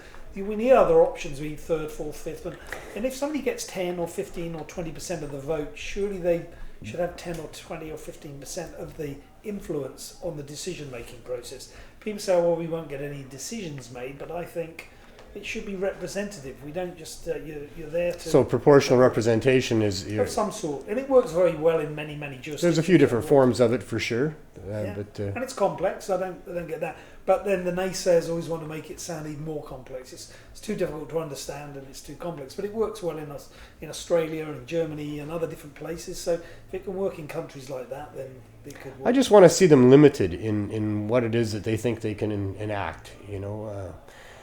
And accountable if they enact things that are not proper as well. Transparent so we can see what they're doing, so if they're doing that sort of thing. But limited, there was a woman running for mayor in Burnaby, maybe you remember her. She wanted to outlaw any signs of public affection. So no holding of hands, no hugging, no kissing, It was quite a story for a few weeks there in the run up to the election. But what bothered me about it was that the media was focused on, well, this is what she wants to do, and this is how she wants to do it, and oh my goodness, if that's the case, then this, then this, then this. And they should have been focused on, well, public servants shouldn't have that ability. They shouldn't have the right to dictate that you can't hold somebody's hand in public. Yeah. But we seem to have lost our focus on how important it is to really protect the freedoms and the rights that we have as individuals. When people aren't free, they do bad things. They do things that are self-destructive. It's a lot of the reason why our society is messed up, especially with respect to drug prohibition. We wouldn't have the extremely exacerbated results of drug addiction that we have without prohibition. It's prohibition that's driving all of these things. We wouldn't have drugs contaminated with some other drug that was killing people without prohibition. If you weren't buying that off of some guy out of his basement suite or around a back alley somewhere, there wouldn't be that. The supply would be safe. People could get what they demand. Yep. If we had proper regulations, like the regulation that works the best for just about everything is just education. That's it. Just tell the truth about your product. Don't lie about your product. If it's got some potential to do some harm, say so. Put it on the label. tell the person at point of purchase, if you use it in this way, it could cause some harm. Yes. That's all we need. That's all we need for just about everything. There are some things that are very dangerous. You know, you can overdose really quickly on some things, for example. Some things are explosive, for example. But a 12-year-old can go and buy gasoline from the gas station. And you can go and get these highly dangerous drugs, if you will, or compounds. I mean, you can buy fertilizer and pesticides from the garden store. You can buy all kinds of stuff in the grocery store. You can get these toxic prescription synthetics from your doctor, like you said, within about 20 minutes of walking in there and saying your back hurts. Yeah. You know? I just thinking, we were talking before about edibles and high dose edibles or low dose edibles or whatever. So about a week ago, I was in the Christmas shopping mode, and I was in my local supermarket, my Save-On, and there, by the children's cereals, right next to it were brandy liqueurs, chocolate liqueurs for Christmas, all wrapped up. And I thought, I've gotten drunk on those. The irony when I was of a that, kid. though, you know, the irony of that, you know, where's the protection of the children? Should it be in a separate store? I mean, it's Should just be not wrapped up to look like they're tasty. Yeah, and in nice shiny silver foil pouches, and I know the whole thing is just. Oh man, we could spend some time talking about the comparison between alcohol and cannabis. Alcohol is so freely available, advertised all over the place, glorified. You know, like, holy smokes, you're going to have a good time on alcohol. No plain packaging required. And yeah, exactly. And you can buy this stuff, most hours of most days, just about anywhere in any city. With cannabis, I mean, you would think you're dealing with plutonium that's somehow contagious. Like somebody's going to catch something from you and then explode. You know? It's like... Yeah, I mean, it's perfectly acceptable. I mean, with cannabis, if somebody is knowledgeable, not me, but somebody's knowledgeable on different variants, different chemovars or strains, whatever you want to call them. Yeah. You know, this one is better for this, or this one tastes better. I like the smell, the aroma of it, and it's an herb. It's and people get to know what they like. But that's laughed out of court, and yet we wouldn't expect that. You know, we show a picture of somebody who does that, and they always seem to want to show the guy with the dreadlocks with the joint hanging out of his mouth. That's what the media like to focus on. And there's that stigmatization. Right, but if it was alcohol, if we had someone who was a sommelier or who was a wine expert, you see it all the time on TV shows. Even the local news will have a segment on the local breweries and things. We wouldn't have them picturing drinking it out of a brown paper bag, and that we wouldn't do that. No, it's just a normal. This is what adults do, and if it's done right, it's fun and it's productive. And they don't talk much about if it's done wrong, but we know in our society that alcohol is done wrong lots of times, and it costs us a lot, and it does cause some problems. But cannabis doesn't have that side of it. There's no brawls going on the Granville Mall every Friday night because of people smoking weed, but there is because of alcohol. But yet it's got a ways to go. That's all. But you're doing a lot to solve that, and that's why I said off the top that I really like you a lot and what you're doing for us, because you put that respected face forward and talk in terms that people will listen to, and it's so important, because this is what we need, is to stop being represented by stupid stoners and be represented by people that understand that freedom is a natural right of people, and they deserve to have that, and cannabis is just a commodity in the marketplace, and people should have access to it. Right. Something I was going to say, we mentioned earlier briefly, but is that the First Nations access. Yes, I was going to ask you about that. That's about we're talking about freedom. First Nations, the more you study it, the more you learn about it. They've been really badly treated for a long time, and they continue to be treated in different ways. Yeah. But they have increasingly amounts of self-determination, and I think they... if I look at the way the Cannabis Act was set up with all the extra regulations it brought in that were just asinine, they brought all this in, and some of it is plain wrong, and some of it is not defendable, and it needs to change. But it's very difficult for everybody within regular society to change that. However, I truly believe First Nations have the ability to do that. Because they are sovereign, they're on their own territory. Some of them are self-determining. They're writing their own regulations, and I think that's going to put huge pressure on the government to change the regulations. Because I know the licensed producers who have stockholders behind them, and people who are with moneyed interest, they're going to be saying, "Why can they do it and we can't?" So, I endorse that. I endorse people's freedom of choice, and I enjoy First I Nations, do. if I they agree with you. I think they have a huge role to play. if First Nations, if they want to grow it and provide it to their own people as food or medicine or anything else, they should be able to sell it to us too. Yeah, exactly. Why not? It's just a commodity. If they can grow some good cannabis, and why shouldn't we should all be able to buy it off each other. It's not the role of government to impede business and to stifle commerce. It's not their role, and yet that's what they're doing here, all to artificially inflate the price of something to protect the interests of these rich people that have decided that they can keep selling us cannabis at beyond prohibition prices. Yeah. And interesting, they're not going to get away with it. Interesting, you can see. I just saw the thing from Forbes magazine today. The prices of the big companies is just continuing to go down. It has down, to. down. It has to. And people are saying they can't afford to buy their stuff, and it's not that good if they do get it. Yeah. So this is and talk about stigmatization. Friends don't let friends buy LP weed or open LP stores, and pretty soon it's going to be, ooh, you'd go to a government store, they're getting themselves a really bad reputation by what they're doing, and I want them to stop.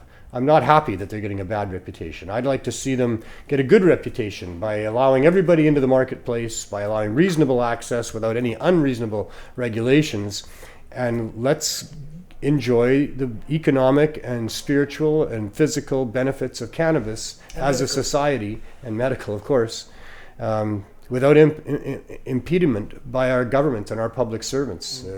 They're going to lose this one, and they're going to look bad doing it. And you're a big part of making that happen, and I want to thank you for that. Is there anything else that you wanted to mention before we end the segment? Just one last thing. I got asked this again just about a few days ago. Is cannabis a gateway drug? And I said to them, it depends what you mean by a gateway drug. But I'll give you a couple of areas where it is a gateway drug. Number one, it's a gateway to good health. But it's also a gateway to people challenge once people use it. And to finding this with seniors, I had an old lady say to me recently, she said, I'm 72 and I've never used it, but I've been using it for the last 6 months. And she said, it's changed my life. She said, I've got my health back. And I said, wonderful. She said, but it's made me start question what I was told and why was I told it. And she said, so I think it's a gateway drug. It's a gateway for me to start asking more questions. Gateway to the truth. At 72 years old, she was saying. It's a gateway to the truth. Yeah, that is precisely how I see it. That is what I've been doing since the beginning. My issue is really about freedom. It is about individuals having respect of their own individual sovereignty. And I'm appalled that we've developed a society where we even pay people and call them servants, and they trample all over our rights and our freedoms. But for me, it's about rights and freedoms. And to find that, we have to find the truth. And cannabis is what helped me find the truth about these things. And it is the gateway to the truth for sure. And that's why the show is called Truth, Hope, and Change, because the truth is what's going to set us free, is finding out exactly what's right and wrong here. When people really watch this show and figure out exactly what we're talking about, they're going to be upset. You have to be upset. You can't help but be upset. Our money is being siphoned off of us to pay for a bunch of people who are disrespecting us as human beings and lining the pockets of a bunch of greedy bastards that are willing to kill people and harm people for their own profits. That's what's going on here, and it has to upset people, and that's what the truth will do for us, is it'll get people upset, it'll get them off their couches, it'll get them out there doing something, writing letters, making phone calls, not able to quite sleep right until we do something about this. And I thank you so much for helping us find the truth and tell the truth, and I look forward to what you're going to do in the future and seeing you at all these other different things that we always see each other at. And thanks for taking some time out of your life today to come on the show and help educate people. Keep talking truth to power. Truth to power, that's it. Let's talk. And it's a scary thing at first, but it's an empowering thing once you start doing it and realizing that we have some power and we can make a difference. And these are public servants that we should be able to talk to, like as if people need to know their stuff, look at accurate information, and then be able and then share it. Talk about it. Yeah, and share it. Thank you so much, David. My pleasure. Talk to you soon. Take care. I was going to ask you, are you guys going to have a special gummy bears for Christmas? Probably not special. Or a special amount? We're going to be here for Christmas. How about that? Huh? We're going to be here on Christmas. How about that? Good. Hi, how are you today? Good, good. So what brings you to our Cannabis Substitution Project line? The edibles? Yeah, they help my arthritis. I sooner have those than take the pills the doctors give me. So do we have enough for everybody in the lineup, do you think, today? Sure we do. Oh, great. Sure we do. What do you want? Do you want the jelly? Hi, what brings you to our dab line today at Cannabis Substitution Project? I learned about it a while ago. I live really nearby in the tent city, and it's one of my favorite places to learn things, hang out. It's a good line to chill in. And what does the pot do for you, the pot edibles? It helps my bipolar, helps me not want to kill myself, helps me be creative. It's good for my brain. It must be a really 60 different dispensaries that were not licensed by the city. They were operating illegally, but they were providing access to people. The city tried to shut them down. They tried to shut them down by regulating them. So they said, we will let you be open if you're not close to a school or if you're not close to other dispensaries, but we won't let you sell edibles, and we won't let you have anybody under 19, and we won't let you do mail order, we won't do home delivery, and you can't have any on-site consumption. And so these regulations pretty much put most of them out of business.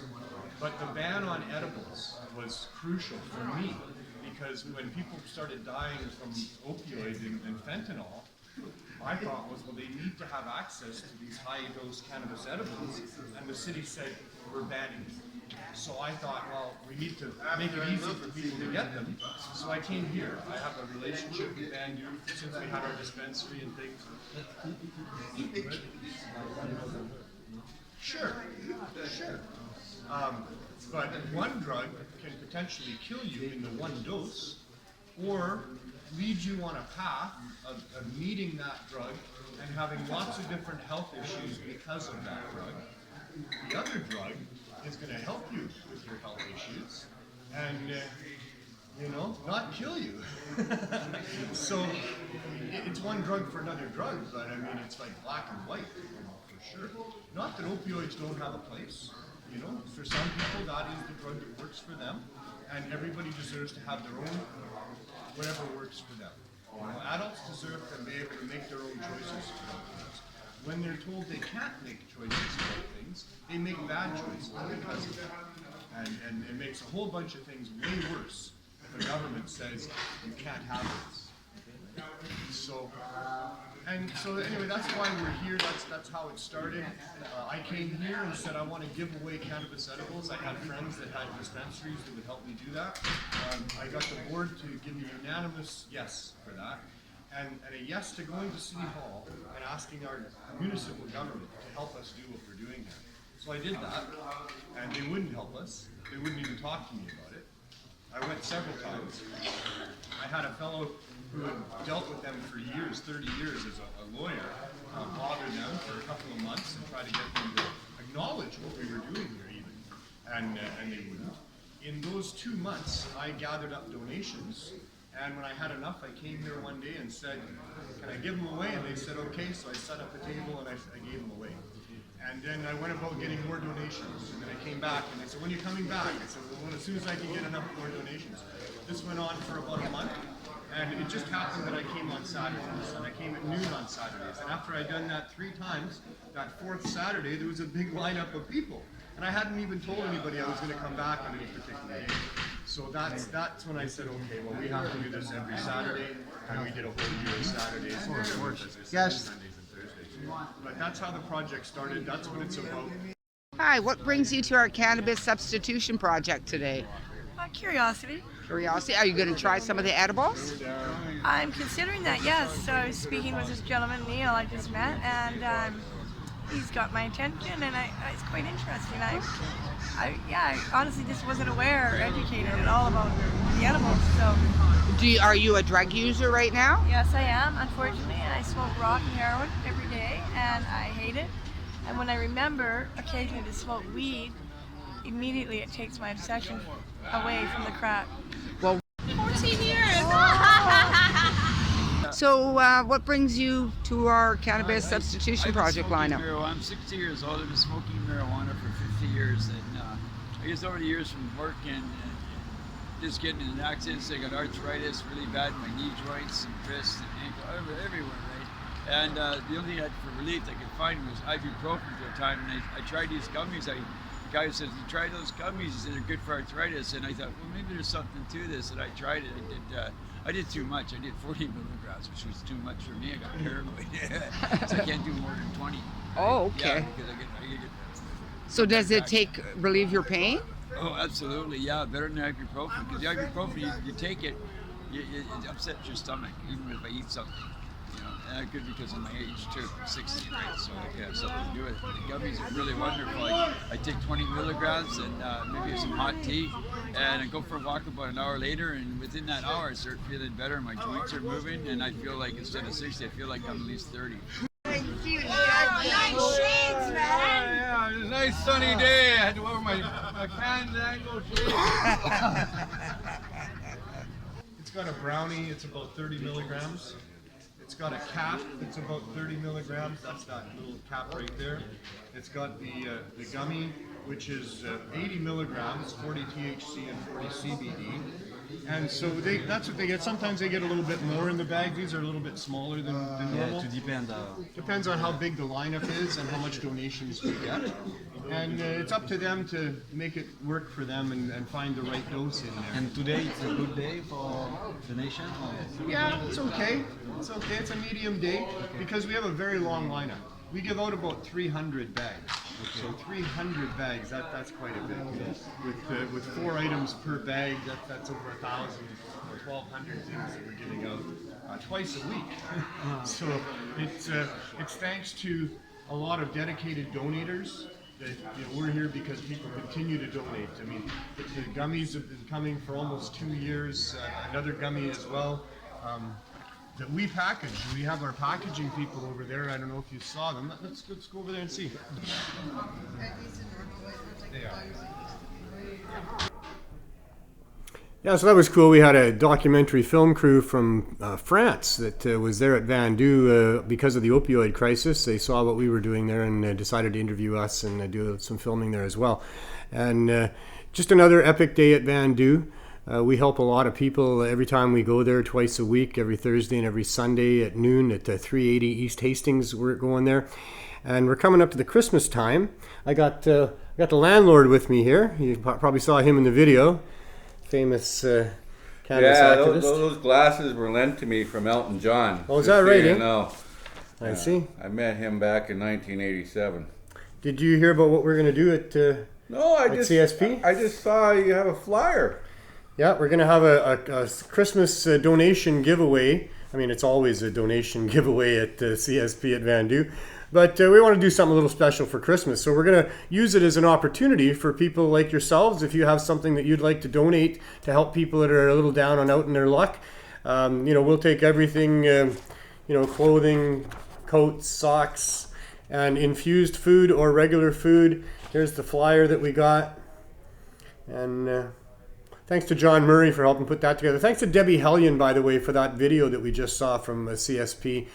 She's been doing a wonderful job for the last several months for us, videotaping people doing interviews, and now she's providing these segments for us to put on the show. So thanks to Debbie. She's doing a great job. Debbie Hellion, I think you can find her on Instagram or something like that. Oh, that reminds me of something else too. Hold that one. That reminds me. Oh, man. And Glenn's not still here. Well, you can see it better there. Hey. Oh dear. I guess I can't put that on there, can I? Well, already. Erica. You've already put it on. Erica gave us this. And I'll tell you what. What's today? The 10th. This is from. I don't know Erica's Instagram account. More suspense on the show. We're going to tell you that next week. She's got these things, but it's a little bit late now. I should have been promoting these a little while ago. We're going to open this up. If it's edible, you can have it. If it's weed other than Kush, I get it, okay? Let's go the other way. Let's go the other way. All right. And there we go. It's an edible. You all saw that. We're going the other way. I get the edible. You can have the edible. There you go. I don't eat edibles for the most part. Not too much. Very, very, very, very rare. I drive a lot. We'll get you Erica's Instagram account for that. Oh, that's really neat. I don't know specifically. It is an advent calendar. It's an advent calendar. This has weed and edibles in it. Great. High dose edibles. Thank you, That's Erica. Yeah, get that content. 115 milligrams in this beautiful heart-shaped edible there. That's Oh, 615 milligrams. Wow. They come in a variety of different potencies. This is the 10th one we've opened. I'll sleep good tonight. I got this going on with Roxanne. Shout out to Roxanne. She gets the edibles, I get the weed, unless it's, the kush. So anyway, we'll get you the Instagram account for Ms. Medibles. Ms. Medibles is on Instagram. So that's Sunday, December 22nd, eh? Sunday the 22nd, we want to be able to give stuff. So you can either get a hold of me, Neil Magnuson, or you can come down to 380 East Hastings at noon on the 22nd and help us, help a bunch of people. That's what we've been doing for the last few years down there. It's a very gratifying thing to do, and here's an opportunity to do some more of that. Very happy to have the CSP still going, almost 3 years in. Very pleased with the volunteers that show up every time that we're there twice a week. The donators, I can't say enough about the donators. We end up giving these wonderful care packs, about 300 care packs every time we're there, go out to people.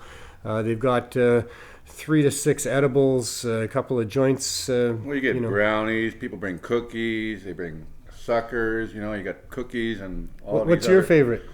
I like the gummies and the little brownie.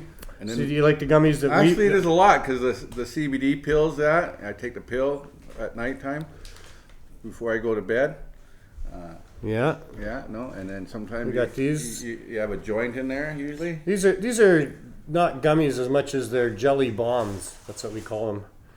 But that's what you mean when you say gummies, basically.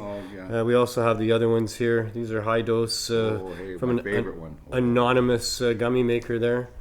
Well, we got the CBD one hiding over here. I'm not sure how that happened. So we give out full strength CBD. We give out full strength THC. We give out half and half. That one John over there. Was here earlier, but you didn't see him. So you were talking to the I know he brought us the poster there. But yeah, he brings edibles. He brings food. He brought a hamburger the other day. We had infused hamburgers last time he was there. He's there every Sunday. He gets up bright and early Sunday mornings, starts the oven up, and cooks food. He's had macaroni and cheese for people and sloppy johns. Pizza. He brings muffins and cakes. I don't know how he does it. I had the hash browns in the burger. I had hash browns. Oh man, I felt good. No pain. Yeah, so it's really, really awesome that we give out wholesome, good food to people, as well as cannabis to help them with a bunch of stuff. And all these people help us. The Landlord's a good volunteer for us there. Keeps people happy and smiling all the time. I use the stuff because I'm waiting for a pacemaker. Okay, and so the doctor says, even though the BC Medical Association has to give you this pill for your heart or this pill to make money, really the medical marijuana helps my life because I've been doing it over 45 years. So I used to do it for recreational. Now I do it for more medicinal for my heart. As you wait for your heart to... arthritis and sore muscles. And after I take that, after I see you on Tuesdays and Sundays. Thursdays and Sundays. This is Tuesday. Oh, today's Tuesday, yeah. That's why you miss sometimes. That's right. I got sometimers disease. Sometimers. Not all timers, just sometimes. Just some of the time. Yeah, it's lots of fun. The CSP has become a gathering of community twice a week down there. Originally, for the first several months when we started the project 3 years ago, we had some issues with the lineup. But the lineup has become very civil, beyond civil. It's a real nice, friendly gathering of people. There's friendships that have been made there. People, I think, look forward to meeting each other there twice a week and getting their cannabis. So. A lot of regulars, but you do meet new people. And there's some new people every time. I was always told through different outreach, if you reach one person, it might be worth it all. Each time you're helping one, there might be 200 in the lineup, and one person is really grateful to receive it, and they know that it's making a difference in their life. Yeah, we get to do that many times over. Every time we go there, I know that our volunteers are always touched by how many people that we're helping and how appreciative those people are. So that's the CSP. You can check us out on Facebook. There's a Facebook group page for the Cannabis Substitution Project.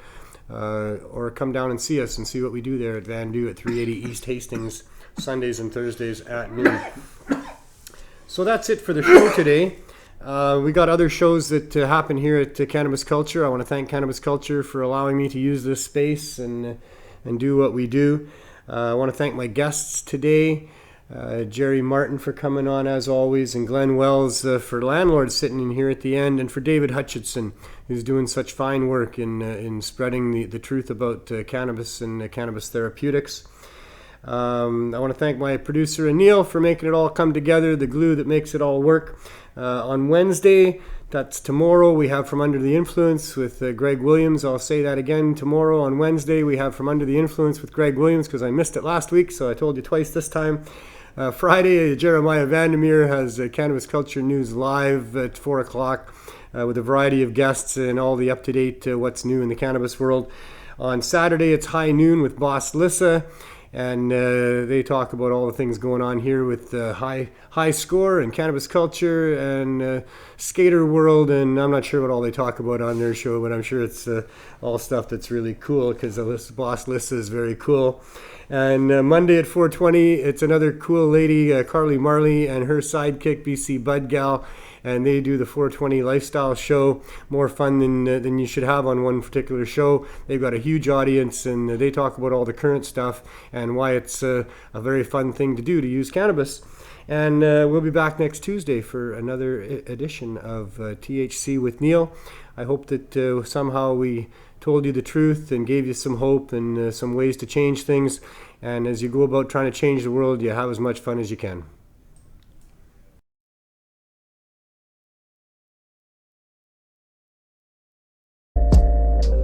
Hi there, welcome to the 420 Lifestyle Show. I'm Carly Marley. She's taking a dab. Thanks. We can play the Sick Moose video. Oh yes, Sick Moose video. Let's play the Sick Moose video.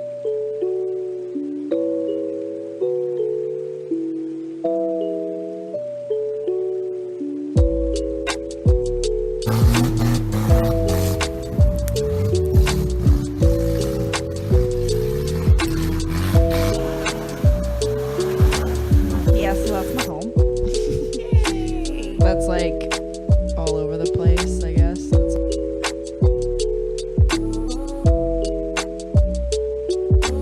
It helps the speaker lead his audience into the scene he describes. Oh, I'm rolling out the fattest joint I could possibly fit in this paper. Perfect. If it was any bigger, it would explode.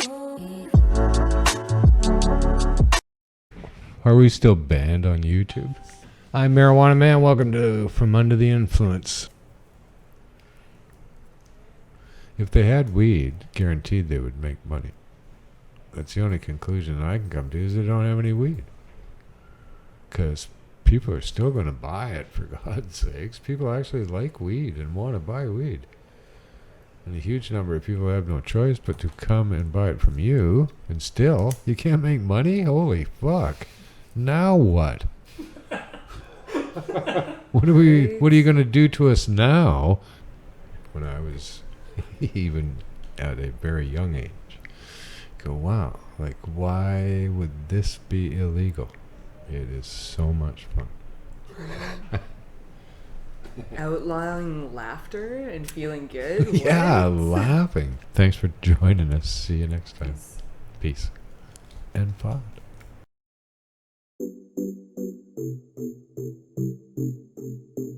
Hi. Hello. Hi. Hi. Hi. Hi. Hi. It's high noon here in the studio.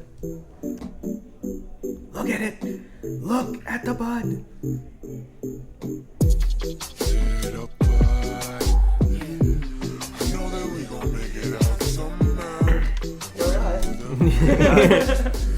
Right there. And it was just like so many people, and I was like, "Whoa, this is amazing!" I was like, "I have to cross it." Acronyms, baby. I love So how you paid they're $8 like, for half a pencil. I love. just put it out there.